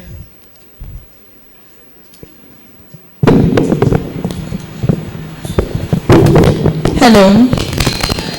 Thank you very much for the opportunity. So I learned that we should really take our soft skills training very seriously. We should be intentional. We should be very intentional about it. It's not just about the hard skill things we learn in pharmacy school, the chemistry and the cognosy and all that. We should be intentional about being able to know how to communicate, being able to interact with people and still make the best of it. So that's basically it. Thank you very much. Thank you, Ms. Josephine. Thank you so much. Let's give a round of applause for her. Mr. Chair, are you content with the responses? Are you now convinced that the students were listening? Ladies and gentlemen, Mr. Chair is convinced. Give a round of applause to yourselves. You have been paying attention. We are so grateful for that. Now, before we move on into the next session, I'd like to humbly ask that we all stand to our feet. Let's humbly stand to our feet. We've been sitting for long. It's good to take a physiologic break, especially for those who have taken the COVID vaccine, because we are hearing a lot of details. So please, if you can move your hands, please move your hands. Please move your hands. We hope the media team can capture this session as well. This is one of the informal sessions where you actually have the chance to stretch. You can move your hands, you can move your legs, you can say hi to somebody. The person who came here to network, you can say hi to somebody.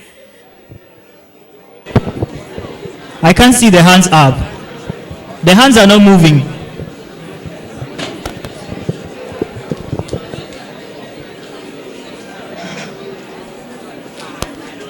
Our session will end in 30 seconds. Use the time, use the time. You have 25 more seconds. Use I can't see your hands up. Your hands are not moving. 20 seconds on the clock. Talk to somebody. Say hi to somebody.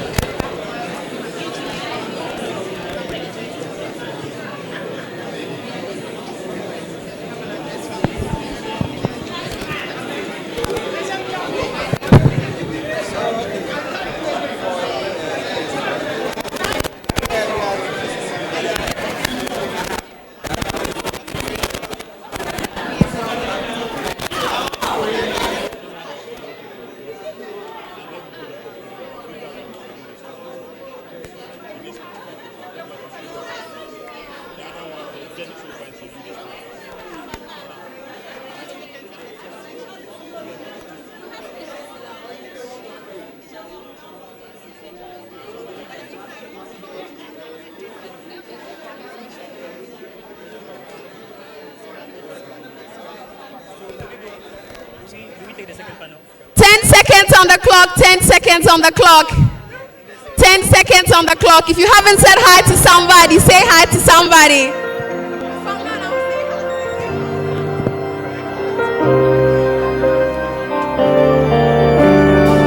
And 10,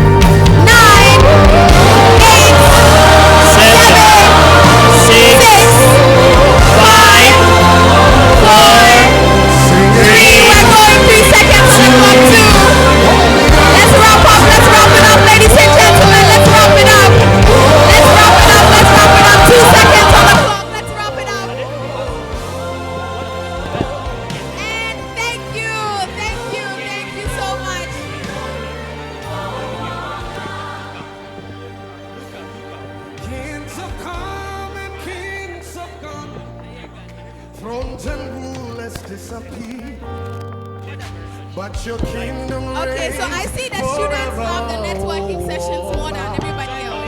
Let's humbly take our seats. We need to run the program. Let's humbly take our seats. We need to run the program. Let's settle down. Please, Let's hear what we have for the upcoming session. We'll have more of these sessions.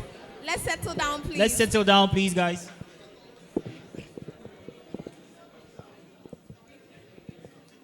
Thank you for your cooperation.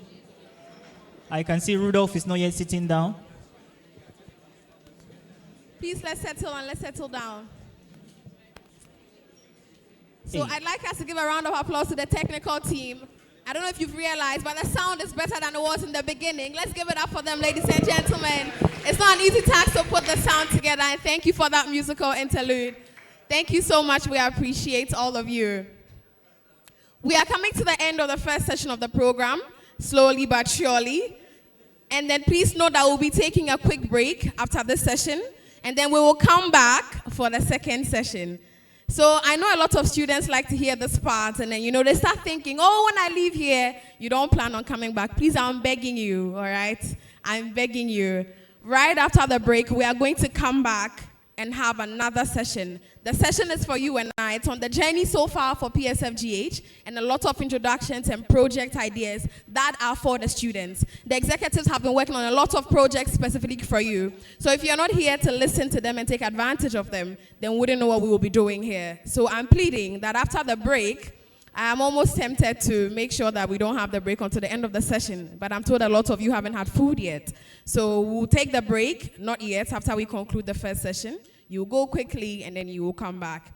Currently, we'd like to take a speech from a representative of the ECPG, a very quick one, and then we will come to the end of the first session. As soon as we get back, we have a lot of speakers here for you. Our panelists are here. And then we'll be taking the session on from there. So with a round of applause, let's invite the representative from the Early Career Pharmacy Group to give us a short address. Let's give it up for her. Let's give it up for her.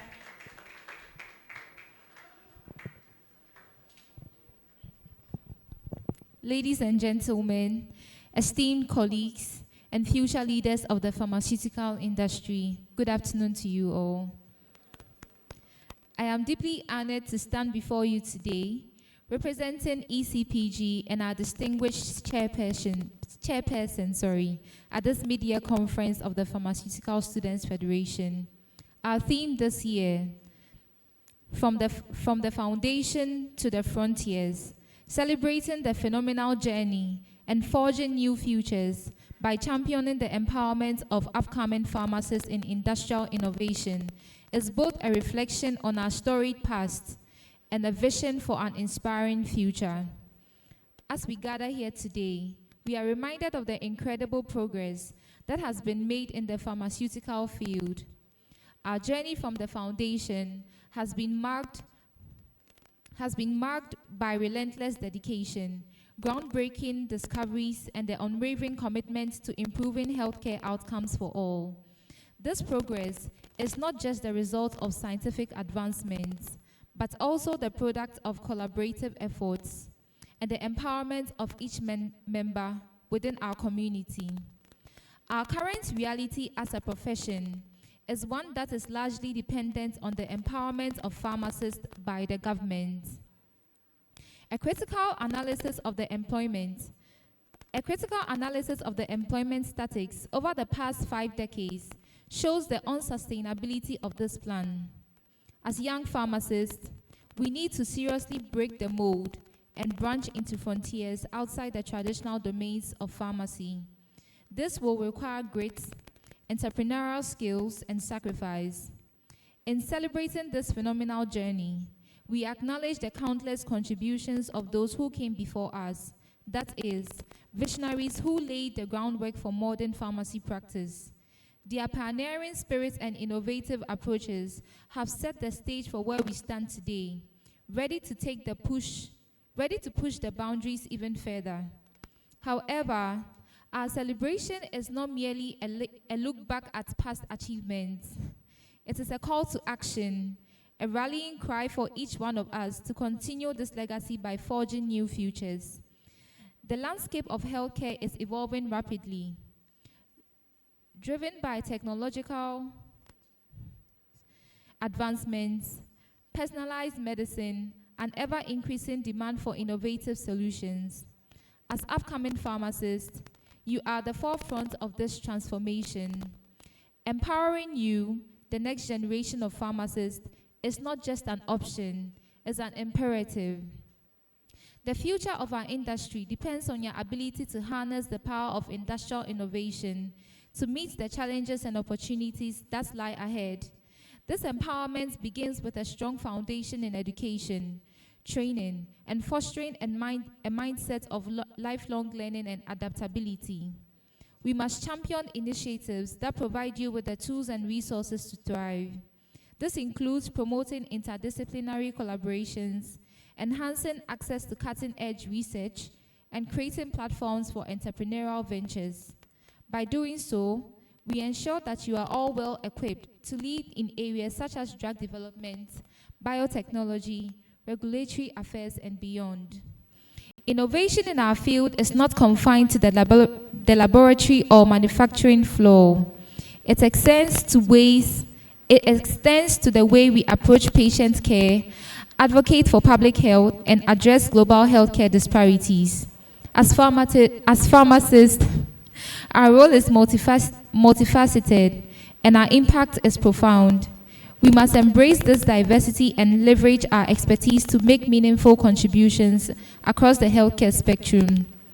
To the students and early career professionals here today, I urge you to seize every opportunity to learn, grow, and innovate. Engage with mentors, seek out new experiences, and never underestimate the power of your ideas. Remember that the journey from the foundation to the frontiers is not a solitary one. It is a collective effort that thrives on collaboration and shared vision. As we move forward, let us remain committed to championing the empowerment of upcoming pharmacists. Let us celebrate our achievements, learn from our challenges, and forge new paths that will lead to a brighter, healthier future for all. In closing, I want to express my gratitude to the Pharmaceutical Students Federation for organizing this conference and for their unwavering dedication to supporting the growth and development of future pharmaceutical leaders. Together, we will continue to build our rich legacy, break new ground, and shape the future of pharmacy. Thank you. Okay, thank you so much. So, Mamia is our Greater Accra Regional Coordinating Officer for the Early Career Pharmaceutical Group, and I'm the Organizing Secretary for ECPG.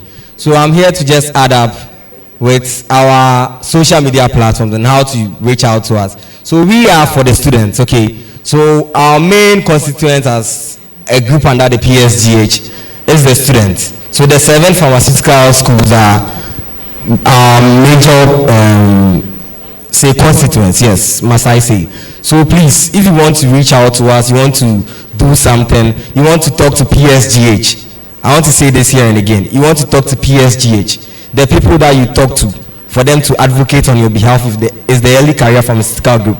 And in as much as I'm saying that all the students are part of us, we have a link that will be shared by your various PROs to your groups. Please do well to register so that we get the actual number. We know we have a lot of students, all right, but then we want to have data so that we know, okay, ABC is part of us. So that when we are planning, we know what to do.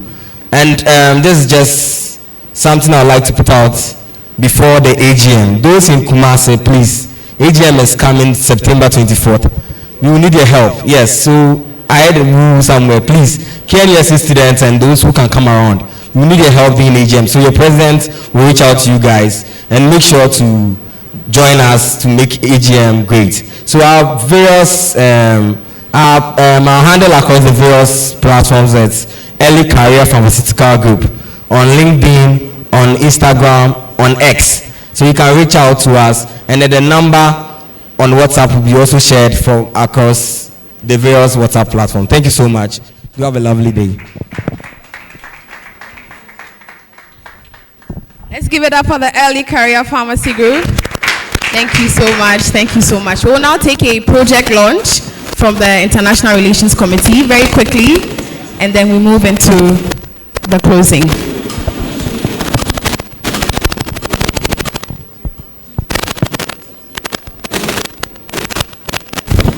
So thank you, ECPG. We just want you to know that the students are putting together a delegation so we can support and help out in whatever regard at the AGM. So we'll definitely be there.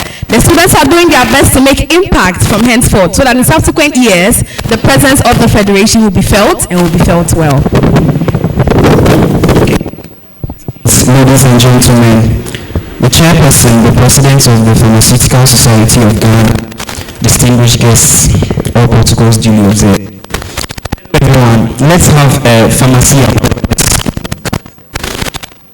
Notice the fact that pharmacies are usually the first point of call for patients and often the last in healthcare chain. That's down. We have to mediate effectively. The question is, are we capable of doing something about it? And if yes, are we ready to do something about it? The goal is not to indict war or to take the job description of physicians. We don't do that. This is one to highlight the unrecognized but tremendous power of public knowledge of the roles of pharmacists and how we can help them achieve the best of outcomes in healthcare. The goal is to create public awareness of the pharmacist in as much of the population as possible. A lot know of a pharmacist, as we all can attest to, but few, close to none, know what being a pharmacist is in the specifics we handle. I'm just trying to say that we can tackle lack of awareness with proper public education, which will graduate into optimizing our healthcare provision across boards. Let me paint a picture. Imagine a world where the average person in the population knows who a pharmacist is and what the pharmacist can do for him or her. We will get to a level beyond dispensing where pharmacists truly become indispensable orchestrators of effective patient therapy and healthcare. And there it is, our theme. This will allow us gain trust and respect of the population. Trust that will allow them gain confidence in our capabilities to help them.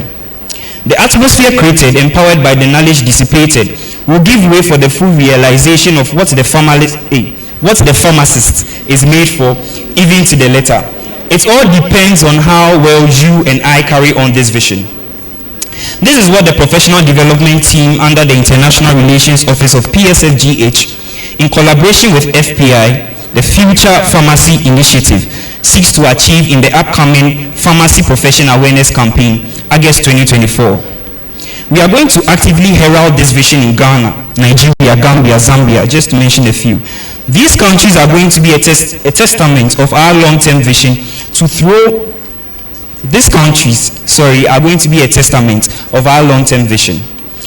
more light on what FPI is, what's about, their main vision, and other specifics relating to this agenda. The representative for FPI Ghana, Adelaide. Hello everyone. Thank you so much for listening and for joining in today. I am Adelaide Amegache, the representative for FPI Ghana. The Future Pharmacy Initiative, FPI, was established in Nigeria by young student pharmacists just like us, who go by the name pharmacist Israel J. Adebayo and pharmacist Gabriel P. Ikusika. And we aim to advocate for a better pharmacy practice and recognition, as well as a better healthcare system. Through this collaboration with Psfgh, we seek to bridge the gap between the general public and we pharmacists to get to a level beyond dispensing, where pharmacists truly become indispensable orchestrators of effective patient therapy and healthcare. Some of our major programs are the Pharmacy Profession Awareness Campaign, of which we want to do again this year. We have done it in 2022 and 2023 across Africa. The Pharma Talk, and an intensive career workshop which went on for more than a week. Our target audience for this program are other healthcare professionals, marketplaces, universities, junior and senior high schools. With the active participation of various volunteers from our pharmacy schools in Ghana, we seek to achieve our goal. We encourage you all to seize this opportunity, register to be volunteers and participants when we share the opportunity. Volunteers would also be given a certificate of training by the IPSF Pharmacy Profession Awareness Campaign Coordinator for IPSF Global, and one from us as well. Thank you. Okay, so our representatives actually, who are part of our team, will be responsible for coordinating related activities on the university levels. So please get involved. We encourage you to cooperate with them, support them so we have the best of outcomes. We are counting on your support, sponsorship, participation and teamwork in your various pharmacy schools to make this dream work. Thank you, everyone.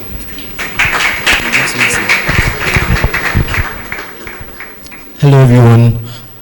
I'm Nanobe, and I'm standing in for the representative of the IPSF Professional Development here at Entrance University, Ms. Senam Ajayawu, who is a pharmacist, a glimpse into the world of drug stewardship and how it can target hospitals, marketplaces, and high schools. In today's rapidly evolving healthcare world, the role of the pharmacist extends far beyond simply dispensing medications. Who is a pharmacist? A glimpse into the world of drug stewards aimed to shed light on the multifaceted responsibilities of pharmacists as stewards of medication safety, efficacy, and accessibility. This theme is important because it addresses the misconception that pharmacists are just dispensers by showcasing their involvement in medication therapy management, patient education, and interdisciplinary collaborations. We aim to elevate the perception of pharmacists as integral members of the healthcare team. Secondly, drug stewardship emphasizes the importance of responsible medication use and management in promoting patient outcome and public health. Pharmacists play a vital role in ensuring the appropriate use of medication, preventing adverse drug events, and fight against issues such as antibiotic resistance and opioid misuse. Who are our target audience? Our target audiences are hospitals. Within the hospital settings, highlighting the roles of pharmacists in medication reconciliation, antimicrobial stewardship, and transitions of care can enhance interprofessional collaborations and patient safety outcomes. Workshops, seminars, and case studies can be tailored to hospital pharmacists, pharmacy technicians, nurses, and physicians to reinforce the importance of pharmacist-led initiatives in improving patient care. Marketplaces.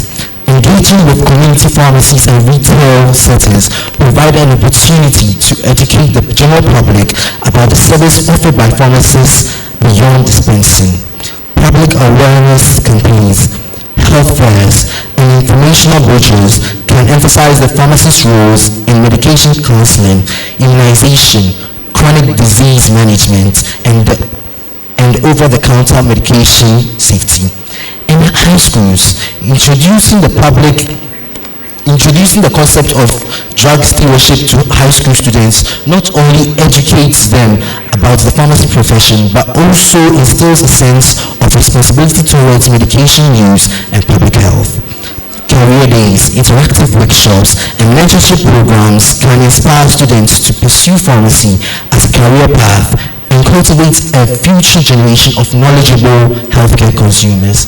In summary, who is a pharmacist? A glimpse into the world of drug stewardship serves as a catalyst for promoting awareness, appreciation, and engagement with the pharmacy profession across various sectors. By empowering pharmacists to embrace their roles as drug stewards and advocates for patient safety, we can collectively advance the quality and sustainability of healthcare delivery. Thank you.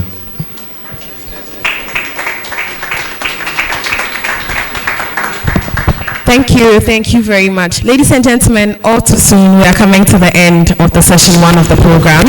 Now I'd like to let you know that some of our dignitaries will be taking leave of us. So we'll take the chairperson's closing remarks after a short announcement, and then we'll also be taking our break. But please, when we do that, do not leave, especially NEC members and then the executive members. We'll be taking a lot of pictures as well as our panelists behind this backdrop or in front of this backdrop, and then we'll take more downstairs. Now, the reason why a lot of these projects are launched is because we want everyone to be involved. We want you to know what is happening. One of the reasons we honored Honorable Asana, who has left here today, is because a lot of the projects that she's working on is also something that we'll be doing at October. That is our drug safety that's happening in Ho, hopefully. So we are hoping that whatever it is that you hear, whatever it is that you are called upon to do, please let's do our best to be involved. And whatever way you can support, especially in regards to sponsorship, you are welcome to do so. We will humbly take that so we can propel the Federation into very, very high heights. So at this point, we'll take the closing remark from our chairperson, and then we'll be done with session 1 of the event.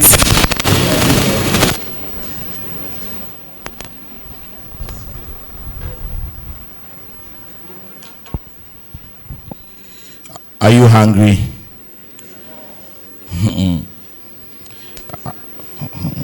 All right, thank you. I think we've had a very good morning session. Yeah, the organizers, I would want to say well done for putting up a very good faculty, or what I'll call a good set of panelists to actually speak to the issues and address concerns. I was scanning through it and I realized that it was really, in terms of content and balancing, that was very good. I picked out some few notes, and I'm sure you also have. Today has been a great session. We've been told by our keynote speaker that let's break the silos. Don't go solo. I'm sure you all remember that. And also mentioned build your network. Life is not all about pharmacy. Then we should remember what our SEC member, Standing Executive Committee member of the Pharmaceutical Society of Ghana, and the Treasurer. So you can see here as the Finance Minister of the Pharmaceutical Society of Ghana. Also told you, for when you need money, don't even come to me first. You have to go to her before it comes to me. She controls all the funds. She also told you that please go beyond pharmacy. She used herself as an example that she did so many things whilst on campus. She never told you that she actually attempted to be a NUCS president of this country. That was how far she went to become a NUCS president. So she went into leadership. She's also the immediate past chair of LAPAC, Lady Farmers Association, so serving on SEC. And she could play a role as a mentor to a lot of the lady pharmacists who want to. So just for you to know that if you're looking for mentorship, we have people right here as well. Madam Keynote Speaker, we thank you very much for your words of wisdom. And for those of you who don't know the lady chairperson, the Keynote Speaker, she was the first female chief pharmacist of Ghana. That's for you to know. Before her, there's never been a female chief pharmacist of Ghana. The chief pharmacist of Ghana is the director of pharmaceutical services. She's the one who heads pharmacy in the Ministry of Health and the one who advises the Minister of Health on pharmaceutical matters. Just for you to understand what that role is. I'm sure most of you may be hearing these things, but who didn't know when they say chief pharmacist? Yes, on the symposium, I also remember make a dent in the universe. That's a good point that we should always remember. Wherever you find yourself, make a dent in the universe. And it should be something that should always be at the back of man. And what I say is that which area of practice you choose, go there and make a mark. If you can't make a dent in the universe, at least in the pharmacy profession, any area you choose, just make a dent there. And that should be just okay. Those who can go on further to make a mark elsewhere, that's would hold. Mr. Moderator, if you need to do a reset on your moderation, unfortunately I need to let you know for misdirecting questions. I remember all your questions that you were supposed to direct to pharmacist serum on medical devices, you are misdirecting it to the medical representative. So please, you need a reset on that. But we'll still find a way. Even though you didn't pass it, you still decided to take a picture and give yourself an award. That's an interesting one I saw here. That definitely you take an award before you leave. All right. So We've learnt a lot. Immerse yourself deep into whatever field you choose, and that's very important. This is the stage you should be identifying. Do I want to go into clinical practice, hospital, academia, medical representation, community pharmacy? Just know that whichever area you choose, immerse yourself deep into it. We've also been told today that medical device pharmacists have a role to play. I mean, the application was really good. At the hospital level, you can make a lot of recommendations. So go beyond medicines. Don't think your job is just to study medicines. Himself is a pharmacist. His boss, who is my classmate, is also a pharmacist. And these are pharmacists driving medical devices across the Africa continent. They did not limit themselves to products, pharmaceutical products. They started from pharmaceutical products, but today they are taking on medical devices. And I'll tell you something about medical devices that I learned far away many years in a conference in France at Monte Carlo. And the world's topmost cardiologist, who was the president of the Cardiology Society in America, the head of the New York Center of Heart Failure, the man who brought ACE inhibitors into the world. Everything in cardiovascular has to pass through him. And when the conference was about to ask, he always has to play the role, they call him the God. He has to tell the world what cardiovascular medicine has to offer in the next 10 years. And that is a moment people want to listen to him, because he seems to be the God of cardiovascular medicine. When the question was asked, Professor Melton Packer, that was his name, this is what he said. He said that there's no new medication to cause any revolution again coming in the field of cardiovascular medicine in the next 10 years. He told us clearly that he won't see anything big.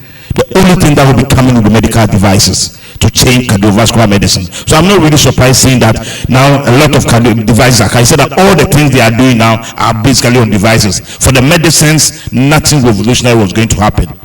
And we haven't seen anything big happening in the cardiovascular field. After the ACE inhibitors, the angiotensin receptor blockers, and all those things have come and gone. What has happened? Nothing really big has happened again. And so it tells you that we need to embrace this new field as pharmacists and find a way by getting ourselves in there. Don't just limit yourself to your traditional pharmacy practice. A lot of examples have been given. I like the bit about it that if you're female here, academia is a good area. I have just been sold. I didn't know. It gives you opportunity to do everything. Balance family life, take care of your family, do all sorts of things. And that's a learning point. So for the female pharmacists here who are confused as to what they want to do in the future, just pick it up. The academia is a very good area for you to go. You enjoy the practice there, and that's a great point. Yes. Win, I want to win, determined to win at all costs, no failure. A medical rep who was struggling, he didn't know what to do, but he says, I am determined, I wanted to win. And if you get a chance to get a book on winning, it was written by Jack Welch. It says winning. Get that book. It tells you that you must win at all costs. If you have not read it before or you don't know about it, just look for it by Jack Welch, a former CEO of General Electronics, a conglomerate. And that is a few things I also picked up was that it was mentioned that FAMD was not part of policy. I think that thanks to great people like Dr. Mrs. Janta Lutrot, FAMD is part of policy. When you go to the Ministry of Health structure, FAMD is there. House Officers FAMD has a grade. That is why we get them to go into house job. So it's not that we were, yes, we are there. At least we started not long ago, but I have been told anywhere I meet student farmers, let them know that we are saying better, sir. It's not easy. When you come out of school, if you are not careful, you stay home for 6 months to 1 year before you will be posted. And these are things that you must prepare your mind. When they come out, they think that within the next month or two, they should get a house job. There's a certain monster called financial clearance. If you don't have the financial clearance for Ministry of Health and Ministry of Finance, you can't start the house job. The option phase we were faced as pharmacists with the Pharmacy Council, Pharmaceutical Society of Ghana, and the Ministry of Health were faced when we were integrating the FAMD was simple. Do we allow you to go and do national service, or we get you in there as house officers? And we choose for you to get in there as house officers. Would you want to do national service after 6 years in school to take 600 or 700 Ghana cedis as allowance, or we get you as house officers? And we decided that we would do that for you. Unfortunately, there's a price to pay. When your colleagues have been posted, your engineers and others have been posted to do national service, you will have to stay home for a time. Prepare yourself, prepare your mind. 6 months to 1 year to happen. If you don't prepare your mind, you see agitations. Some will go to radio stations, some will go to TV stations, making noise you have not been posted. If you want to be posted to work early, the National Service Secretariat is what you would have to. So I just want you to know this about family. Probably you are not told. The lecturers don't tell you when you are in school. So you have so much expectations when you come out. It's an entitlement. I have to be posted as a house job. It's not like that. We need to work to get you that financial clearance. And that's something that I want to tell you. I also listen to the ECPG executives, and it is true. All issues of yours actually need to pass through them before they get to the presidency or the SEC of Pharmaceutical Society of Ghana. Even the young pharmacists who have passed out, hardly do we even give them opportunity to have a meeting with us. So just take note that there's a group, an interest group that takes care of interest of young pharmacists. It used to be called the Young Pharmacist Group. Now it's the Early Career Pharmacist Group. So when you have issues and everything, pass through the appropriate channel. It doesn't mean that our doors are shut or my doors are shut to the federation or the student bodies, but do the appropriate thing by passing through them. I've also realized that a number of the student federation, which is the GPSA, would always want to approach PSGH secretariat or the presidency directly. As far as I'm concerned, with the federation in place, if GPSA of any institution wants to do anything, please channel it through your federation, so that we know that we are dealing with the executives of the federation and not the various GPSAs. These are few things that I need to share with you from the Pharmaceutical Society of Ghana. My favorite part, which I would also touch on, because I have also I keep employing and I keep running interviews. What you were told here is the truth. Nobody cares about your first class when it comes to the job market. And your CV is not what will give you your job. But the CV does something. The CV will help you to be shortlisted. So having a good CV is important. If there are 40 applications and 4 or 5 or 8 people are going to be shortlisted, the only way to do the shortlisting is the CV. So still have a good CV, but that CV will not give you the job. I remember at Ross, one time I advertised for a job. I used to send my CVs to the HR department in South Africa. Ghana, we had about 70 applications. It is the CV we used to pull down to about 6, 7 or 8 people. So CVs are important, but you will win the job on your own merit when you appear before the interview and be able to respond. Always remember the mentorship we are talking about. I've been on several programs where after speaking, people say, everybody say, I want you to be my mentor, I want you to be my mentor. It doesn't work that way. Mentorship sometimes, you study the person. You can even study the person from afar, monitor the person. And when you have issues or questions, you just call the person and seek clarification. I had a mentor. For example, I saw him and I wanted to be like him. So he was my mentor. And I kept monitoring him. And he was a medical representative. First day I saw him as a young pharmacist come to present product. I looked at him and said, I want to be like him. He was a country manager. He became a regional manager. I also became a country manager, became a regional manager. But it was only on 1 or 2 occasions. I remember when I was promoted from country manager to regional manager was the first time I went to his office for guidance. Because now I realize that I have gotten to his level now. I need guidance in visiting, taking care of other African countries. So mentorship sometimes is not necessarily saying I want to be your mentor, so I want to come to you all the time. No. You follow the persons. If you have few questions, you want to be guided, you call the person for guidance. It works. So mentorship is important, but don't make it like, hey, you see this person, I want to be mentor, so I want to come and sit with you, I want to come to you. Sometimes it doesn't work that way. Just follow their tracks, ask the relevant questions, and just hope to become like that person, or even become a better person than that person. I think on this note, the Pharmaceutical Society of Ghana would want to say that we are very happy to be associated with this program. I can assure you we would associate ourselves with also the program that comes up in October at UHAS. UHAS, from what we've seen here, we know it to be a great program in October when we come to UHAS with your presentation.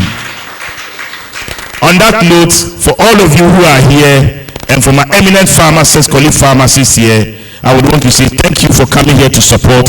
Thank you for coming to impart your knowledge to these young pharmacists. And let's make it not in Kumasi first. For all the pharmacists here who can make it to South Africa for FIP, let's make it our FIP first week in September. Come back to Ghana and do our ATM in Kumasi in the last week in September. That is the message to you all. Thank you.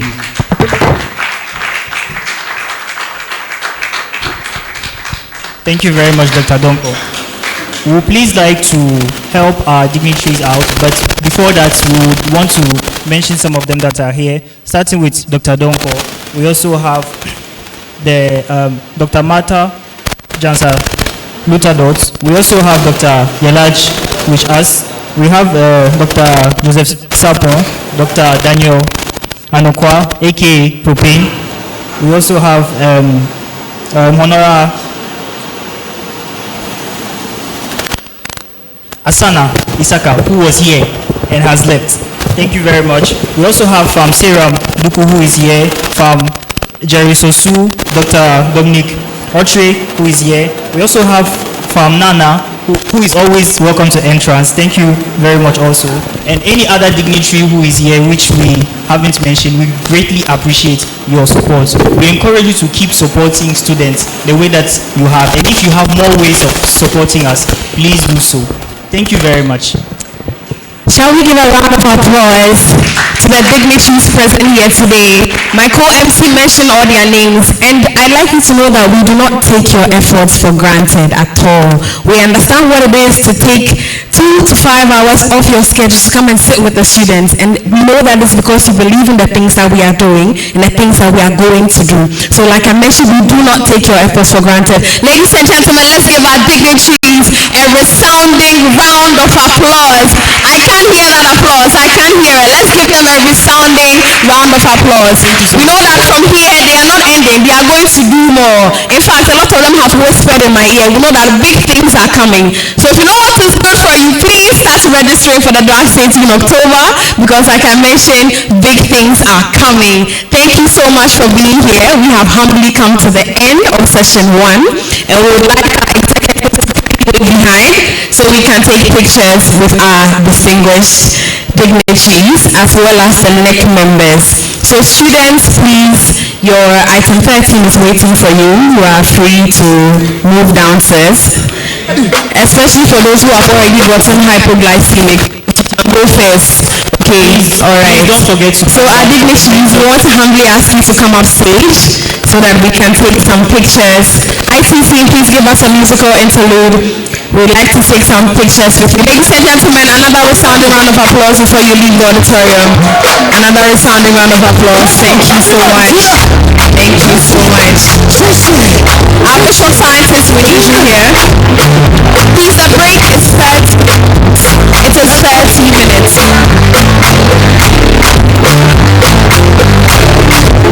We are resuming the session at exactly 2:15. At exactly 2:15.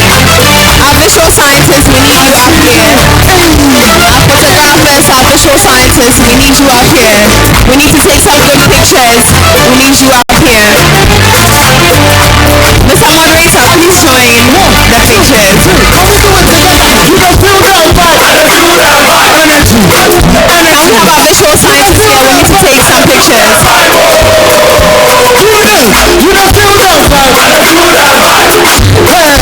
Visual scientists, we're waiting for you.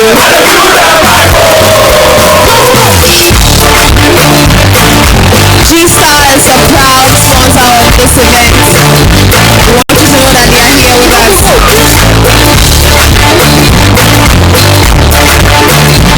Please wait for me to join the picture before you take it. Thank you very much.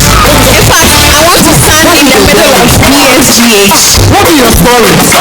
In fact, this is my monopoly for today. Thank you. Listen, what is the worry? What are your stories? Hey, you don't get things.